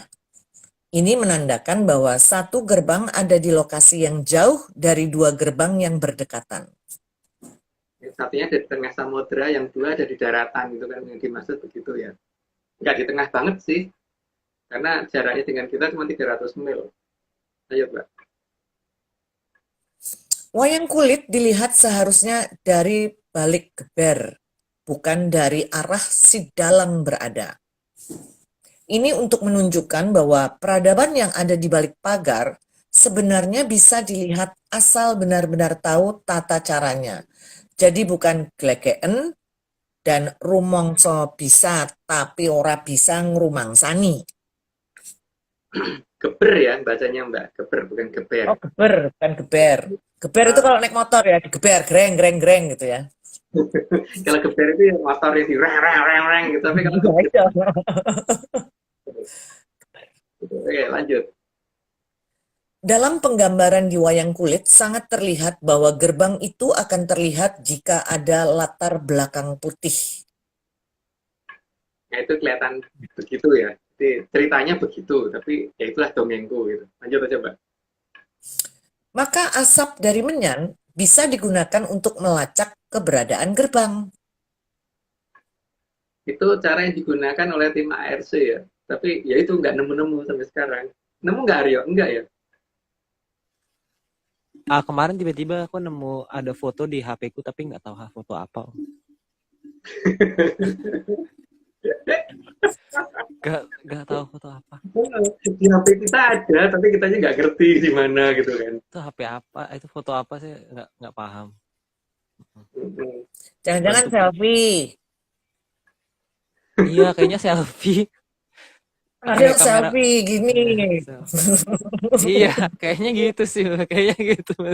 Di foto kita itu kan kita memfoto 1200 dan kita melihatnya 3 derajat ke atas gitu kan. 6 derajat, 3 derajat ya, bener ya? Pokoknya di gambarnya itu kayak gitu Om. Kita nggak tahu itu gimana. Gambarnya itu kelihatan sampai 3 derajat ke atas dari ketinggian 1200. Berarti kan bangunan itu pasti di atas 1200 meter tinggi bangunannya. Jadi di atas 1,2 kilo ya minimal gitu kan kelihatan. Karena jaraknya belum kita hitung kan. Ya sudah sih sebenarnya, tapi lupa ya kita harus ya. Aku tidak merasa. Nggak ngerti gitu masalahnya. Nggak ngerti ya. Masalahnya HP aku nggak ngerti tiba-tiba ada di HP ku. Makanya waktu itu aku ingat. Jangan-jangan pada amnesia semua ya, amnesia. Iya Mbak, itu penyakit mendadak kalau saat live. Iya, waktu live tuh tiba-tiba mendadak tuh jam 9 tuh aku lupa semuanya ya. Bener-bener nih slide aku nggak tahu isinya apa. Selektif amnesia ya, amnesia yang sangat terpilih aja. Iya betul, itu aku nggak tahu kenapa, mungkin amnesia khusus gitu. Amnesia. Iya, selektif amnesia. Sama kalau orang ngutang gitu juga kan suka amnesia tuh kalau ngutang gitu. Masa sih aku minjem gitu ya. Selektif. Itu contoh konkretnya itu. Jadi mungkin kalau udah. Nah, itu dia. Jadi pas kalau lagi 60. Disclaimer kedua. Oke, siap.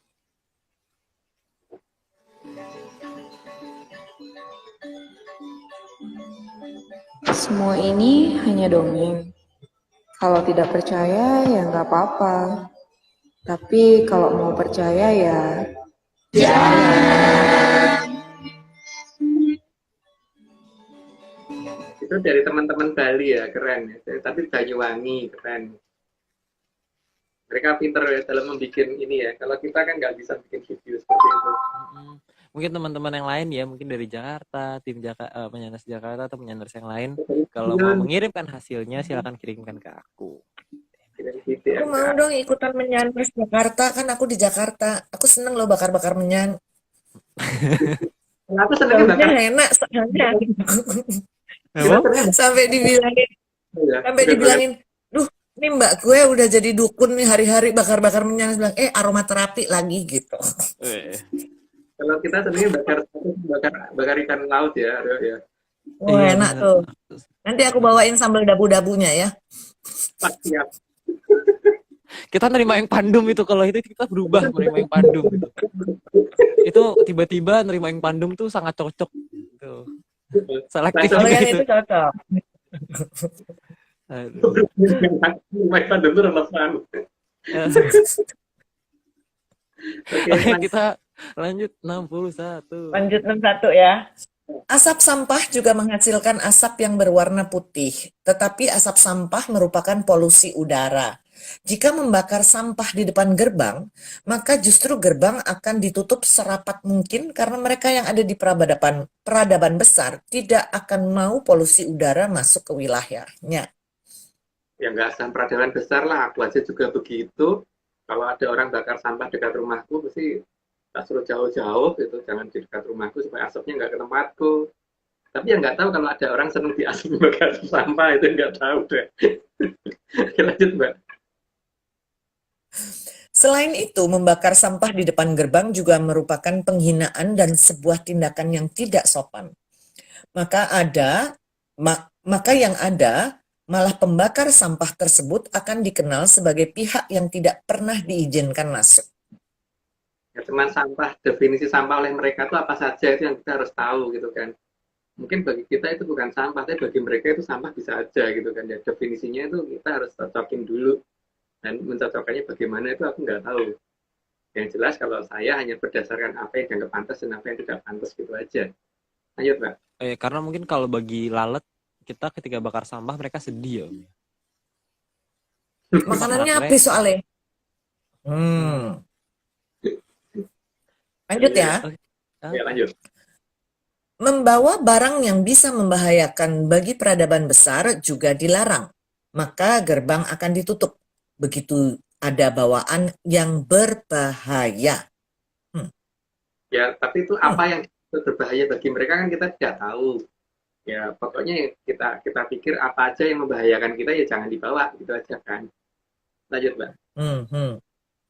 Selain itu, mereka juga sangat paham pihak mana yang tulus akan membantu kembalinya peradaban besar dan mananya akan mencuri data dari peradaban besar. Urutannya Mbak. Maka yang seperti itu akan dibuat menjauh atau malah akan dipindahkan ke alam lain yang sesuai dengan sifatnya. Nah, itu mereka yang bisa bukan aku kalau itu. Lanjut Mbak. Tipe orang yang suka mencelakai orang lain juga tidak akan pernah diizinkan. Bahkan hanya melihat saja sudah tidak diizinkan, apalagi masuk ke peradaban mereka. Ya itulah. Makanya kita jangan suka menyelakai orang lain karena di sana tempat yang sangat damai. Lanjut Mbak. Kepada yang merasa bisa tapi tidak bisa merasai dan yang merasa paling tahu bahkan sampai mengarang cerita perang, jelas tidak akan pernah diizinkan melihat. Dan hukum di peradaban tersebut pasti akan berlaku bagi yang berani mengarang cerita, terutama cerita perang di peradaban yang penuh kedamaian. Ya tadi ya, jadi ingatkan dari tadi bahwa mereka punya masyarakat, mereka punya tentara dan sebagainya, sehingga mereka bisa melakukan apapun dan mereka tuh damai sebenarnya. Makanya ketika mereka disindir dengan seperti itu sangat tidak suka mereka. Lanjut Pak. Mereka memang memilih yang akan diizinkan masuk ke peradaban mereka. Jadi sebaiknya yang sudah diizinkan juga menjaga hubungan. Jangan malah memfitnah dengan cerita yang sangat keji seperti perang. Apalagi kalau melihat saja belum pernah, tapi sudah mengatakan perang. Ya itu namanya apa ya? Aku bingung deh namanya. Kalau melihat aja belum, saya sudah bisa bercerita gitu. Lanjut Mbak. Yang terpilih memang bukan hanya satu orang, tapi mereka pasti orang yang mempunyai kelebihan. Jadi patokannya bukan pada masalah sabar dan tidak sabar, suci dan tidak suci. Yang jadi masalah itu memang bukan satu orang, tapi bukan satu orang itu apakah banyak orang yang bisa masuk ke sana atau satu orang tapi bisa karena punya bolos rewu jadi banyak orang gitu. Ya bener mana nih Aryo? Satu orang karena punya bolos rewu jadi bisa jadi 1.000 orang atau memang berbahaya sama macam-macam orang gitu. Aku nggak tahu, Om. Mungkin ini seru nih, ini perdebatan seru nih, Om. Kita nggak tahu soalnya. Ya, Atau jangan, nggak mungkin. Ya mungkin ini tinggal. Bolos rewu siapa gitu kan? Iya betul. Itu. Oke. Lanjut Mbak. Wewangian sangat dianjurkan agar mereka mau membuka gerbang sebab wewangian merupakan pujian, dan mereka akan menilai seberapa tulus kita akan membantu kembalinya peradaban besar tersebut. Ya, ya seperti kita kalau kula nuwun ya yang sopan gitu kan. Jangan kula nuwun tapi itu kemudian sambil ngomong ya enggak atau malah ngasih kotoran di depan pagar dan sebagainya itu kan tidak sopan.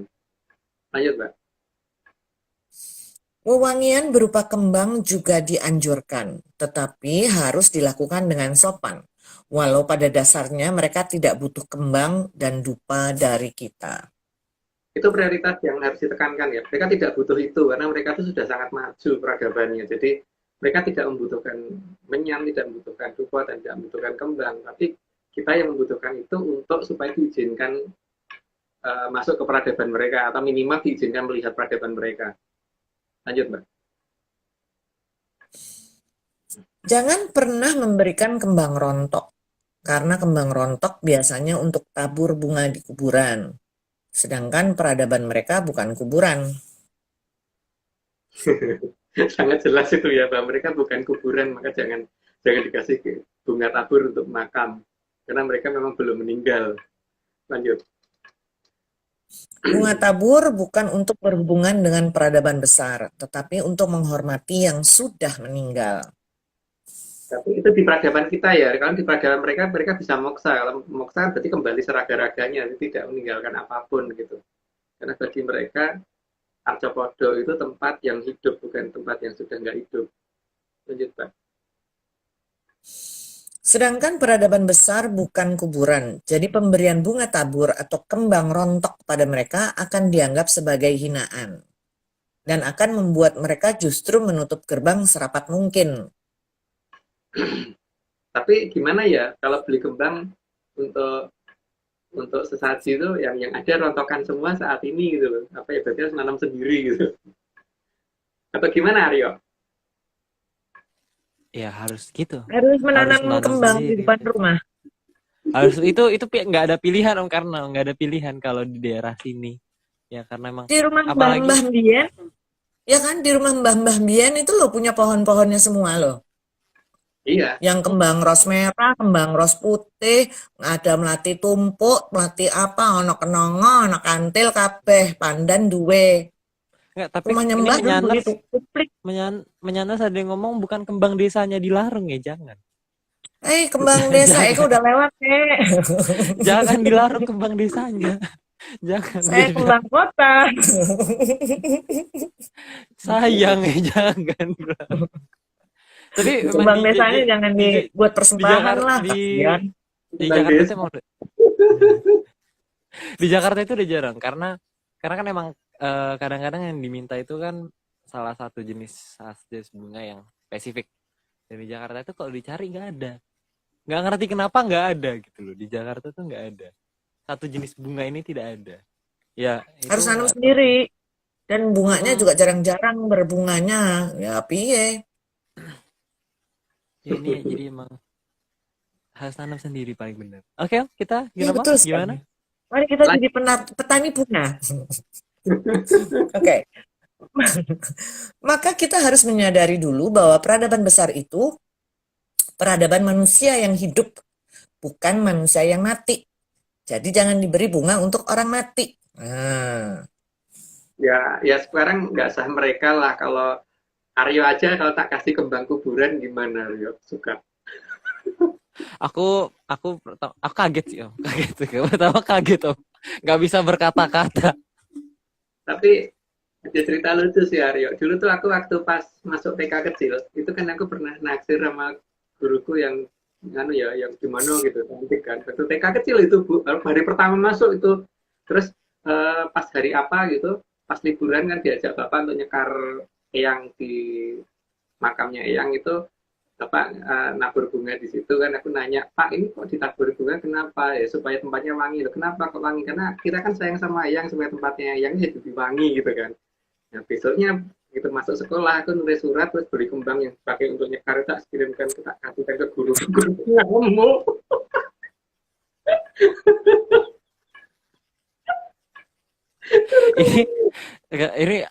ini mimpi besarku. Nanti kalau misalnya ke depannya ada ponakanku yang masih kecil lagi. Itu aku ajarin kayak gitu. Itu mimpi besarku, mimpi besarku. Kamu kalau suka sama orang kasih bunga tabur. Kayak ibuku marah-marah, aku dijewer di rumah itu bapakku ngakaknya sampai seminggu itu nggak selesai-selesai katanya itu.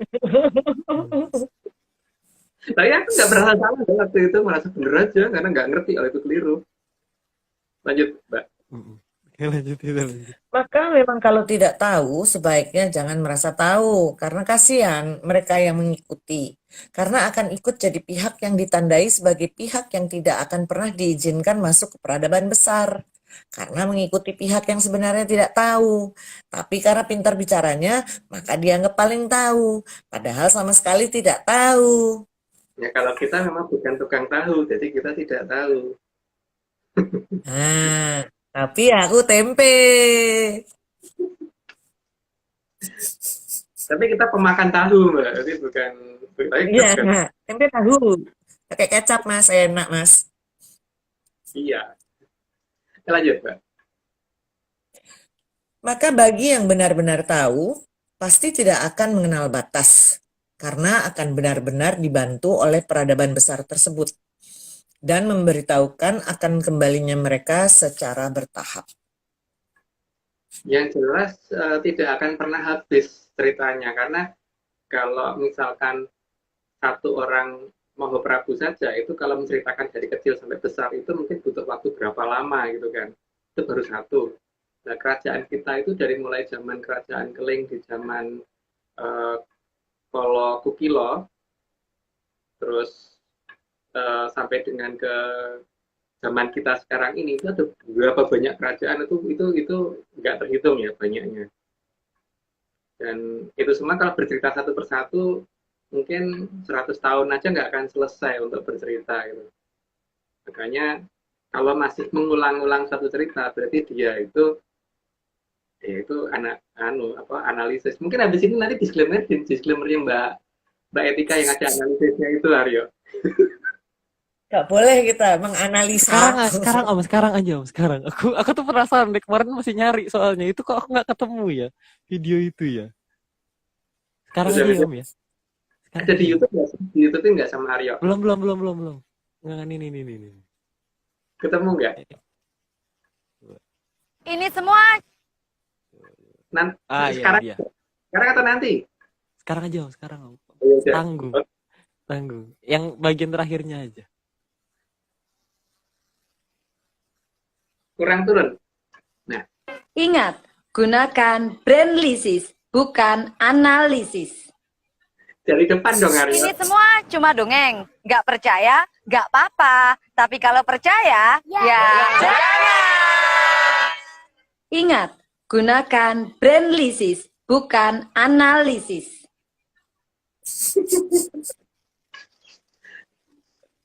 Mau pakai pembelaan bahwa dari kata Ana dan Lisa, tapi tetap aja ngomongnya analisa gitu, ngomongnya bukan Ana, Lisa gitu kan, nggak pakai jarak gitu loh ngomongnya. Ini aku akan save videonya, aku pin favorit. Di YouTube Nario, di YouTube Siap. Oke. Lanjut. Oke. Bagi yang benar-benar dianggap tulus akan membantu, maka akan diberikan kepekaan atas cahaya yang bisa terlihat dari luar gerbang, sehingga akan sangat paham di mana saja gerbang berada. Karena itu lock on target ya, cahaya bagi mereka bisa mereka atur arahnya harus kemana dan ke siapa, itu bisa mereka atur bener. Jadi walaupun posisinya berdekatan, tetap aja yang lain nggak akan lihat. Yang lihat cuma orang tersebut. Ya, orang tersebut itu siapa, kita tunggu deh. Karena kita juga dalam posisi mencari. Oke, lanjut, Pak. Juga akan diberikan hak khusus untuk mengabadikan peradaban besar dari kejauhan yang tidak akan mudah dilihat oleh sembarang orang, terutama mendokumentasikan perkotaan di arah yang seharusnya tidak ada kota. Nah, kalau itu sih kebetulan kita pernah dikasih tahu ya, Aryo ya. Tapi cuman lupa. Iya, betul. Gambarnya sekarang lupa deh. Itu siapa yang ngambil aku nggak tahu, Om, lupa ya. Siapa ya yang ngambil waktu itu ya? Oke. Oke, Lanjut, Mbak. lanjut, Manggo. Jadi yang perlu disadari adalah mereka itu ada dan mereka itu hidup. Mereka juga bukan lelembut, jadi jangan diperlakukan mereka sebagai lelembut. Karena perlakuan seperti ini akan membuat kita semakin dijauhi oleh peradaban mereka. Mereka memang bukan lembut, tapi mereka perasaannya benar-benar lembut gitu kan. Jadi benar-benar peka terhadap banyak hal gitu, karena perasaan mereka orang memang manusia yang sangat-sangat peka. Jadi tempatnya pun sangat maju dan juga sangat bersih gitu. Ya itulah, tapi mereka bukan lembut. Lanjut, Mbak. Sehingga kalau benar-benar kenal akan ditunjukkan bagian dari peradaban besar itu. Dan dapat mengambil foto dari kejauhan yang hasilnya akan terlihat seperti perkotaan yang menembus awan dengan sudut elevasi dari ketinggian 1.200 meter minimal di 93 derajat bila diukur dari garis vertikal. Pasti bingung tuh, Mbak. Pasti bingung kan? Jadi kita kalau melihat itu pakai pipa. Pipa itu di sini kita kasih butur derajat, terus kita kasih gantungan kasih batu. Pada saat kita melihat kan, kalau misalkan itu kalau itu kota yang ada di garis vertikal. Kayaknya Om terputus Om. Tadi sempat muter. Nggak boleh cerita. Ya jadi Apa? nggak boleh. Nggak boleh cerita. Enggak. Ini mungkin ini pertanda karena kita ini kita ada sebenarnya udah beberapa kali sebutin tapi belum ada yang praktekin Om. Mungkin itu. Kita udah berkali-kali soalnya. Mungkin itu ya. Oke, kita lanjut. Lanjut aja. Mari kita lanjutkan saja. Serapat-rapatnya mereka dalam menutupi peradabannya tetap ada gerbangnya. Maka sandi yang ditinggalkan leluhur tentang keberadaan gerbang harus kita sadari. Beliau pasti meninggalkan beberapa sandi sih, dan sandi-sandi itu yang harus kita cari. Sandi-sandi ya, ngomongnya sandi. Karena kalau orang dulu kan nulis C itu pakai Y, jadi pakai cowok dicerok gitu kan, jadi bacanya Sandi. Nah kalau sekarang disebutnya Sandi, Yombo gitu kan. Itu sama nggak sih Aryo, Sandi dan Sandi sebenarnya? Nggak ngerti Om, nggak paham. Shandi itu biasanya shantik. Mungkin. Oke, monggo. Oke. Gerbang oleh leluhur digambarkan sebagai jalan yang melewati celah yang sempit dan ada pada posisi yang lebih tinggi dari tanah normal. Jadi bukan di puncak bukit atau puncak gunung. Jadi bukan di atas ya, dan biasanya dia ada di dataran datar gitu, tapi nggak di atas, justru beberapa step dari bawah gitu, malahan bukan beberapa step dari atas, tapi beberapa step dari bawah. Itu letaknya gimana? Nah itu nggak tahu. Lanjut, Mbak. Gapura juga menunjukkan ada tempat yang berbeda di seberang sana. Ada tempat yang lain, ada tempat yang berbeda di sebelah sana. Nah masalahnya kalau waktu kita menggunakan gapura yang nyata kelihatannya aja itu bisa apa enggak? Kalau enggak ya berarti kita masuk gapura dan keluar di tempat yang sama. Lanjut, Mbak. Jika berhasil memasuki gerbang, digambarkan akan memasuki daerah yang remang-remang dulu sebelum menemukan peradaban yang besar. Suram-suram ya, jadi makanya kan di Solo pedalangan itu ada yang nggak perlu dijelasin. Lanjut aja, Mbak. Maka seperti apapun model gapuranya akan selalu menunjukkan setelah masuk akan berada di tempat yang lebih tinggi. Jadi model apapun, pokoknya gapuranya di atasnya, bukan di bawah, tapi juga bukan atas banget. Ya, Mbak. Maka kita harus mulai peka dengan apa saja shandi yang ditinggalkan leluhur agar tahu keberadaan gerbang dan agar kita tahu cara masuknya. Shandi. Ya, mungkin candi itu bagaimana bacanya ya. Jadi karena ya kalau sandi dianggap sebagai yang lain ya nggak apa-apa, tapi kalau bagi kita sandi ya tetap itu harus dicari artinya apa. Bukan Bukan filsafatnya ya, kalau kita melihat filsafatnya habis, malah nggak akan ketemu. Karena filsafat itu menjauhkan dari peradaban yang sebenarnya. Makanya kalau misalkan seperti mantra dan sebagainya itu kita filsafatkan, bubar, pasti nggak akan ada gunanya lagi. Lanjut, Pak. Karena setelah masuk ke peradaban tersebut, kita akan tahu di mana atas yang sebenarnya. Maka bagi yang merasa tahu akan peradaban besar itu, tapi belum bisa menunjukkan atas yang sebenarnya, berarti cuma tahu teori saja dan dapat dipastikan belum pernah melihat, apalagi masuk. Karena mereka itu rata-rata punya sabda jati ya, jadi kalau ngucap sekali tidak boleh ditarik balik itu. Jadi kalau mereka menunjukkan atas, maka arah atas itu akan tetap di atas. Jadi bukan kalau jam 1 siang di atas dan jam 1 malam jadi di bawah, itu enggak. Kalau masih seperti itu, berarti dia nggak tahu atas. Kalau dia menunjukkan atas itu benar atas ya di mana, yaitu atas, depan ya di situ depan, belakang itu belakang gitu. Jadi bukan depan yang nanti jadi belakang, atau yang belakang yang jadi depan, utara yang jadi selatan, atau gimana, itu enggak. Dan atas tetap atas. Itu dia pasti pernah itu masuk ke tempat seperti itu, cuman masalahnya kan ya kita dikasih tahu ya kalau ada yang bisa mengerti itu gitu. Lanjut, Pak. Sehingga juga harus kenal siapa saja yang ada dan menjaga gerbang. Juga bagaimana tata cara bicara dan bahasa apa yang digunakan oleh penjaga.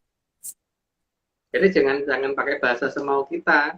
Mau kita datang ke luar negeri aja, kita juga harus menggunakan bahasanya orang sana kan, bukan bahasanya orang sini, bukan bahasa kita. Ya makanya kita kalau mau memasuki suatu wilayah lain ya kita harus mengerti bahasanya dulu.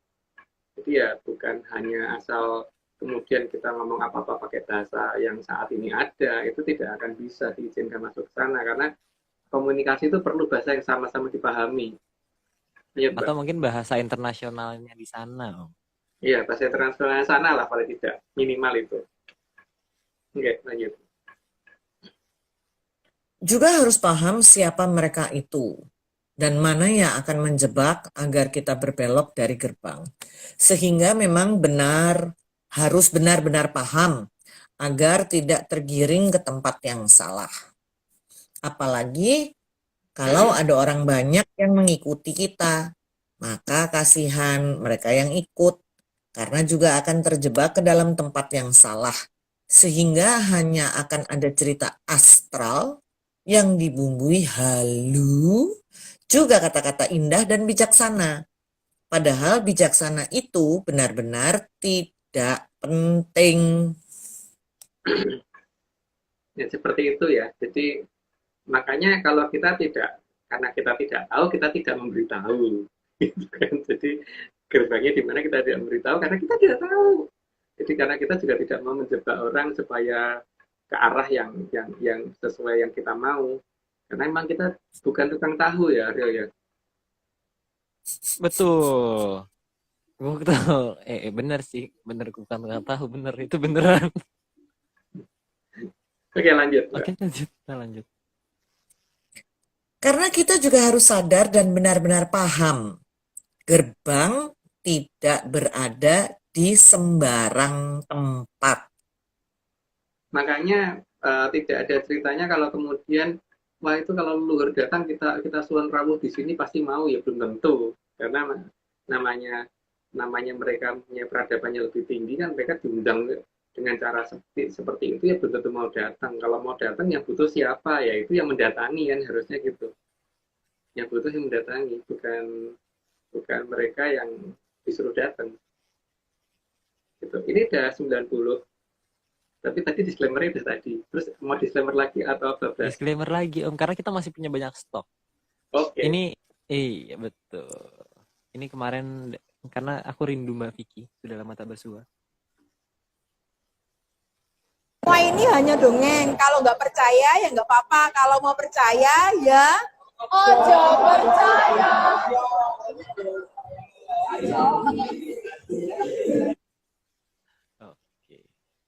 Iya. Yes. Oke, lanjut dulu Mbak. Kita juga harus menyadari tempat yang tidak ada gerbangnya akan menuju ke arah bawah. Dan arah bawah adalah arah yang paling kita kenal karena kita kehilangan orientasi arah selain bawah. Karena orang seluruh dunia itu kalau menuju arah bawah semuanya kan menuju ke titik yang sama kok. Dari tempat manapun gitu. Tapi kalau atas enggak, semuanya beda. Nah itu kenapa begitu gitu loh. Kenapa orientasi yang benar kok tinggal arah bawah gitu. Itu harusnya mulai kita pertanyakan ya. Apa yang salah dengan kita sehingga kita kok hanya mengenal arah bawah yang semua orang menunjukkan ke arah yang sama. Oke, lanjut Mbak. Jadi kalau mau naik ke peradaban besar, jangan malah turun jalannya. Karena mereka yang di peradaban besar ada di ketinggian. Kebangunannya aja di atas 1.200 meter kok. Itu yang ini ya, kalau kita ambil flat lurus dari kita, kenyataannya 3 derajat ke atas. Jadi pasti di atas 1.200 meter itu belum ditambah dengan kelengkungan bumi ya. Ditambah dengan kelengkungan bumi di atas 1.200 meter banget gitu. Apalagi yang di selatan, waktu itu kelihatan 6 derajat kan ya Aryo, dari pantai. Iya, kalau yang di selatan, tiba-tiba aku ingat itu di atas 6 derajat ya. Sekarang aku lupa lagi. Sekarang aku lupa lagi. Apa tadi ya ngomong apa? Oke, monggo.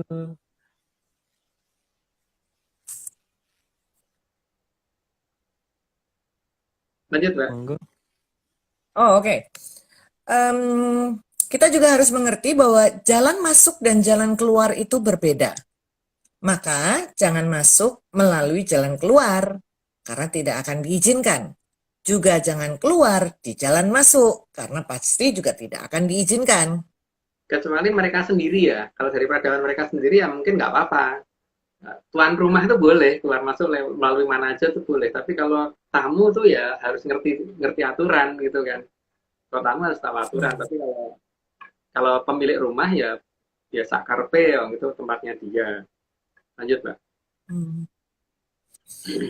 Karena jalan keluar akan berhubungan dengan membuka kembali ke alam peradaban kita. Maka bagian atas tidak akan tertutup. Bagian atasnya terbuka ya kalau jalan keluar. Karena supaya kita bisa kembali melihat peradaban kita dari atas sampai ke bawahnya dengan benar dulu. Tapi kalau jalan masuk kan kita ditutup dulu bagian atasnya karena nanti berubah total. Katanya Mbakku begitu. Lanjut, Mbak. Terbukanya bagian atas agar kita kembali kehilangan orientasi arah atas dan hanya paham arah bawah. Ya karena peradaban kita memang begitu, tapi ya nggak tahu banyak orang yang ngerti maha atas gitu. Aku nggak ngerti deh atas itu ada di mana kok di sini tuh. Karena atas itu harusnya tempat yang sama di setiap tempat karena pernyataan bahwa kalau Moho Prabu aja itu sudah punya sabda jati, pasti yang di atas Moho Prabu pasti lebih punya sabda jati lagi. Jadi kalau bicara tidak akan dibalik-balik gitu. Ya itu tadi ya. Kalau minta kebun nggak akan minta sapi gitu kan Aryo ya. Minta sate nggak akan ganti burger. Atau minta burger diganti sate nggak akan. Jadi minta sate ya sate dari awal sampai akhir. Dengan alasan saya mau menghemat tusuk gigi itu nggak pak, ya, nggak boleh. Harus konsisten berarti. Kalau kepengen itu ya kepengen itu. Kalau yang ini ya kalau udah dapet itu baru nanti kemudian boleh ganti yang lainnya. Jadi kalau minta sate, tapi misalnya jangan minta sate, satenya udah dipanggang, udah siap dipanggang nih. Masa diganti burger kan kasihan yang masak. Iya. Ya yang kasihan yang pesen juga, yang satenya datang burger orang lain yang diambil juga nggak boleh dong. Iya curang kan tuh kasihan deh. Kasihan loh kan lapar ya.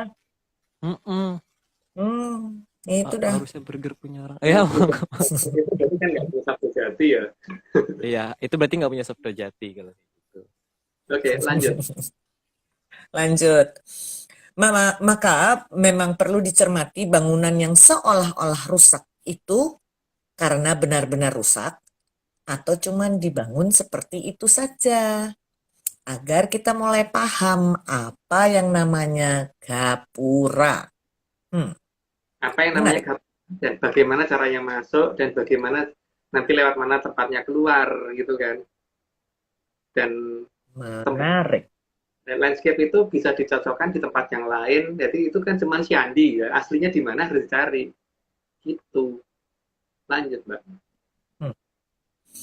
Seharusnya kita juga paham mana gapura yang tidak boleh kita masuki, karena yang boleh melaluinya hanya untuk mereka yang boleh keluar masuk saja. Ya, ada jalur yang tidak boleh dimasukin oleh kita juga kan. Seperti apa kalau kita mau bertamu ke tempat orang, itu kan juga ada pintu yang tidak boleh kita masukin, toh.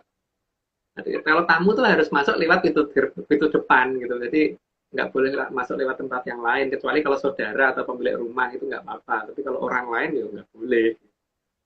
Nggak boleh lewat garasi, kecuali pegang kunci sendiri gitu ta. Ya, kalau pegang kunci sendirian berarti itu kalau nggak pemilik rumah, orang yang dipercaya atau saudara kan, atau Ya, malah orang. betul. Tapi kalau tamu bener-bener orang yang bener-bener bertamu, masuk iya sih masuk lewat garasi, apalagi kalau lewatnya genteng. Oh, itu maling itu. Gitu. Oke, lanjut Mbak. Kita juga harus sangat paham bahwa dari nama suatu gerbang, maka kita tahu di situ kita bisa minta izin untuk masuk atau tidak. Jadi, jangan memohon masuk di tempat yang bukan untuk jalan kita masuk. Pertama kita harus tahu jalan masuk umum sama jalan masuk yang khusus untuk mereka. Terus itu selain itu harus tahu juga itu jalan keluar atau jalan masuk gitu kan. Ya seperti lift aja ada lift barang, ada lift orang gitu kan. Termasuk ya kendaraan umum aja juga gitu kan. Ada ambulans yang untuk orang sakit, ada ambulans yang untuk orang yang sudah nggak ada bis kota yang untuk orang yang masih hidup gitu loh. Ada MRT, ada LRT dan sebagainya yang untuk orang yang masih hidup. Jangan maksud ya kita ada ambulan kita cegat kita mau nebeng kan nggak bisa dong. Oke, lanjut. Atau kita mau bawa orang mati naik MRT, lah piye? Itu nggak bisa, itu nggak boleh makanya. Nggak boleh itu. Jadi kita harus ngerti peradaban itu bagaimana gitu kan. Ngerti tata cara, tata kesopanan, sopan santun dan sebagainya harus tahu. Oke, lanjut Pak. Sehingga memang pemahaman itu perlu dimiliki sebelum kita menentukan mau mengajukan permohonan untuk masuk ke peradaban mereka melalui jalan yang mana. Jadi tidak semua gerbang untuk masuk, juga tidak semua gerbang untuk keluar. Juga ada gerbang yang benar-benar tidak untuk kita lewati. Bahkan kalau kita keluar negeri aja itu kan kita harus ngurus visa dulu kan. Pada saat ngurus visa, itu kecuali kalau negara ASEAN ya, tapi tetap aja visa on location kan istilahnya. Tetap dicetok gitu kan di paspor. Itu kan kita harus ngerti. Kalau kita mau masuk negara orang ya kita ada gerbang masuknya juga.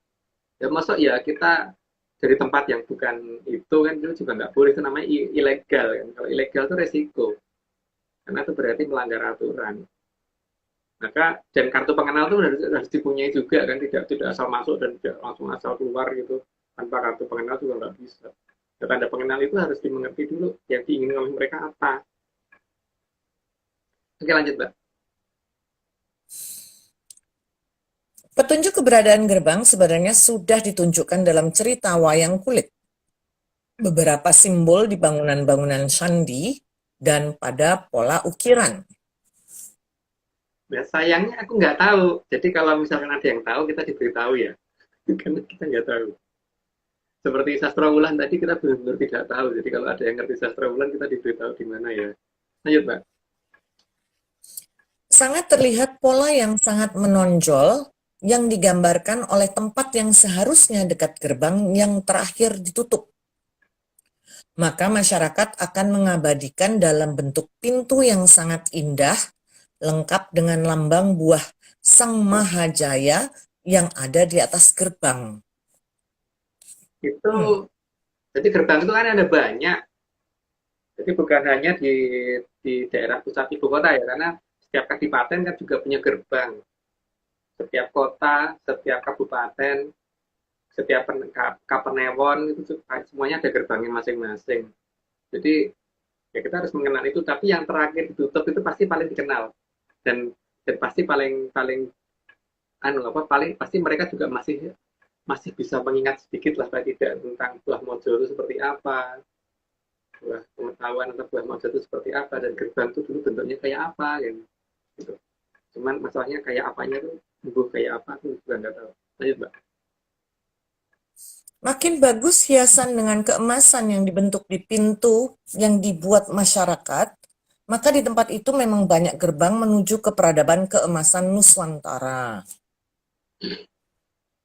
Nah, itu ada di mana kita juga nggak tahu maksudnya itu.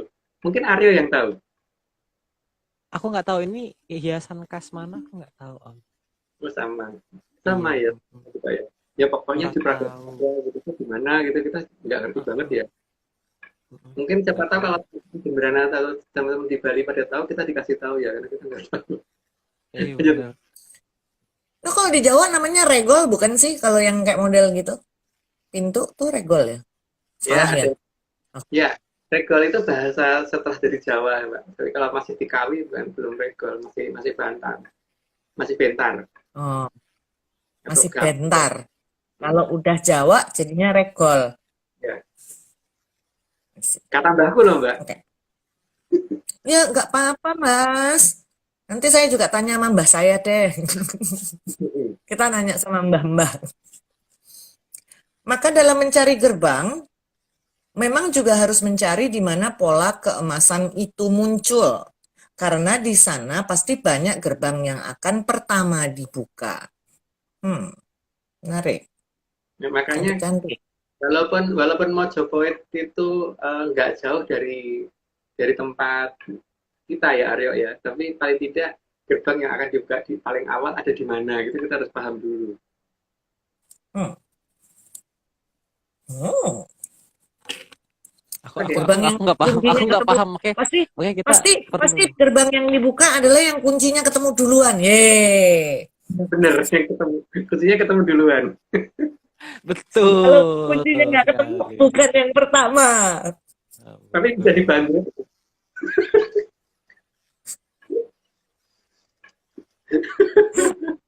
Lanjut.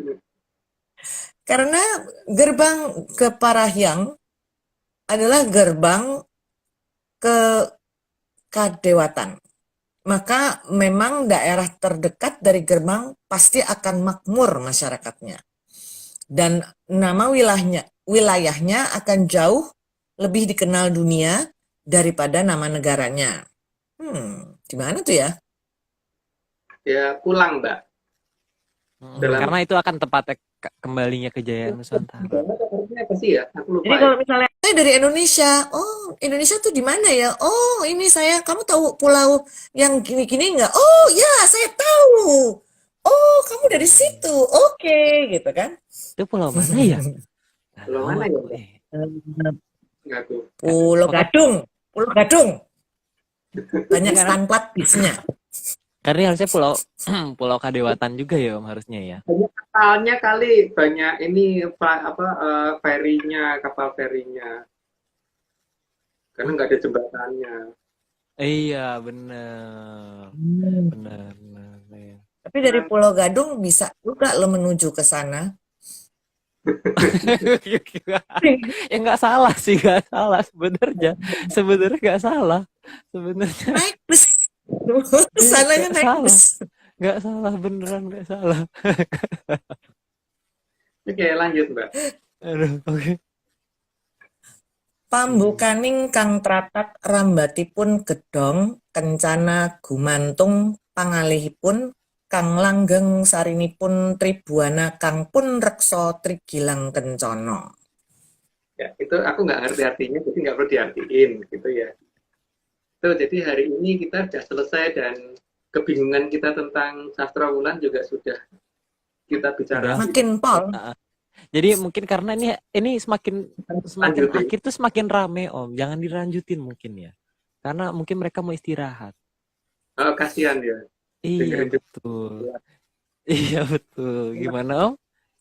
Kenapa Om?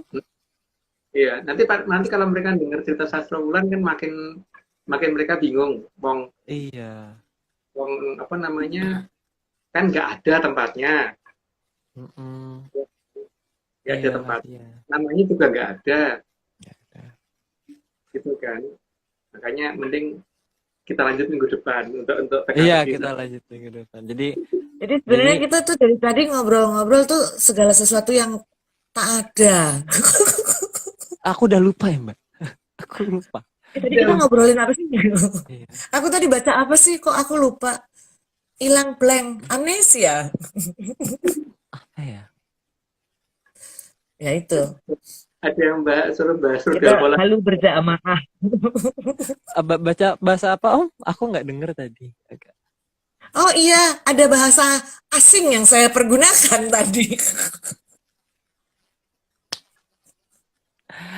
Oke, Agak susah itu menghilangkan itu karena emang udah kebiasaan dari ya gimana dong ya, saya kan hidup di metropolitan ya, jadi agak sulit lah.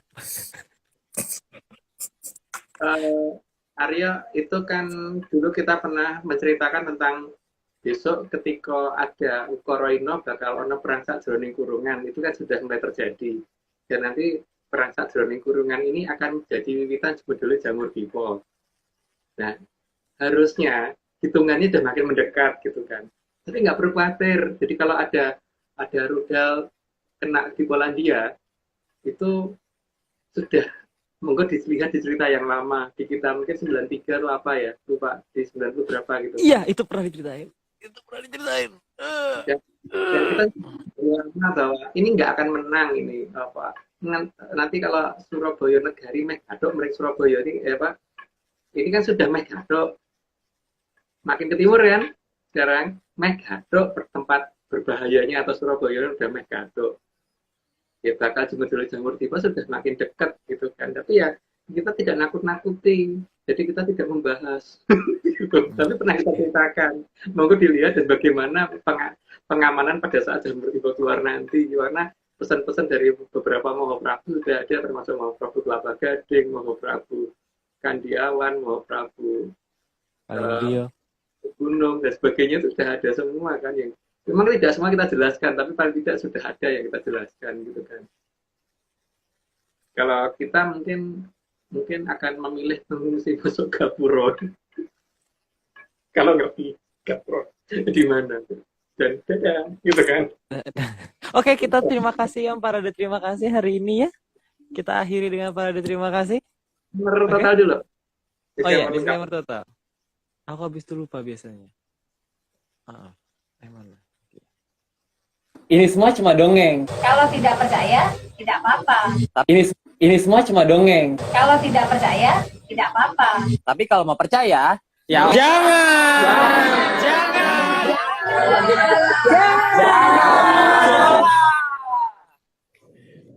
Ini bukan gertakan. Oke, disclaimer total Arya. Oh ya, disclaimer total. Aku lupa. Ini ya.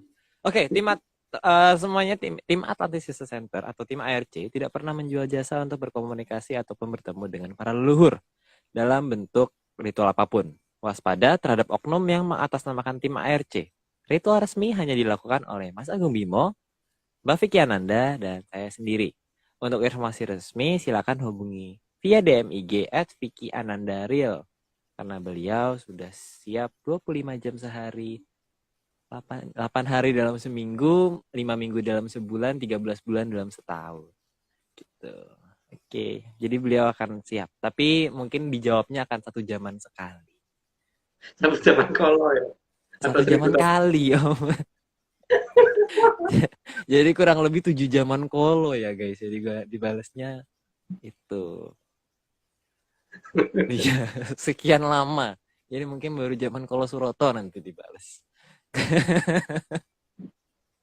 Oke. Kalau gitu kita terima ada kata-kata, mungkin ada kata-kata penutup dari Mbak Sari? Jangan dipercaya lah obrolan kita malam ini. Tapi kalau mau dengerin terus boleh gitu. Mendengarkan dengan ini apa namanya derita sendiri ya, karena kita juga bingung cerita tentang apa. Kan itu pilihan. Tapi jangan percaya. Gimana? Oh, dari Mas Agung? Ya itu tadi ya, bahwa kita pernah bercerita tentang keberadaan cerita Ukoroino tadi, dan memang sudah ada pernyataan luhur bahwa besok akan ada jamur tipe yang keluar dari tanah Murub gitu kan. Dan sekarang yang memberi nama Murub itu siapa? Ya mereka sendiri kan. Jadi bukan kita loh yang ngasih nama, dan bukan leluhur kita yang ngasih nama loh. Mereka sendiri yang ngasih nama Murub itu. Dan kalau itu sampai keluar benar dari sana, efeknya seperti apa sudah pernah kita ceritakan. Dan yang penting tenang, karena itu bukan akhir zaman, itu hanya ganti zaman. Dan semoga kita bisa lolos ke zaman berikutnya. Dan itu bukan sesuatu hal yang menakutkan, itu hanya pembersihan yang akan dilakukan oleh Gelora Sabdo Palon gitu kan. Dan memang sudah dekat. Ya semoga masih bisa sampai 137 ya, walaupun kita sudah siap dapat 200.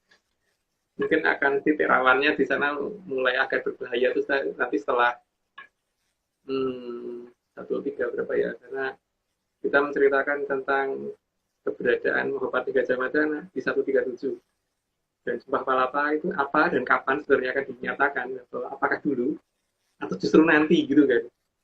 Itu nanti di 137 akan kita buka, dan itu berarti awal akan adanya suatu hal yang dijangkakan luhur. Itu udah nggak jauh kalau sampai situ, tapi ya itu aku nggak tahu. Gitu. Karena yang dikatakan bahwa besok akan ada wewe putih Gegamanto Buwulung ngabrasang wedon kan sudah terjadi kan. Dikatakan wewe itu kan karena bentuk dikatakan wewe putih karena dia berpakaian serba putih dan ini kan, dan membawa tongkat yang untuk nyemprotin itu. Gitu kan, yang dimusuhi yang nggak kelihatan gitu, dan akibatnya bakal ono pasar ilang kumandangi, negara ilang renge dan sebagainya. Terus banyak tempat yang disekap, ada kan pernyataan itu. Pun ada loh. Dan ini kalungnya Jawa sebentar lagi kayaknya akan diselesaikan kalungnya. Kalau patokan dari Selat Jayabaya kan sudah jelas bahwa besok rikala tanah Jawa wis kalungan wesi. Kalung itu bukan dari kepala bukan dari atas sampai bawah ya, cuma di sekitar leher.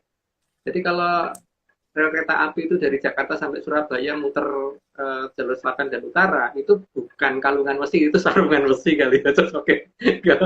Kalungan wesi itu ya hanya sebatas leher, dan ini kan akan selesai kalungan wesi ini.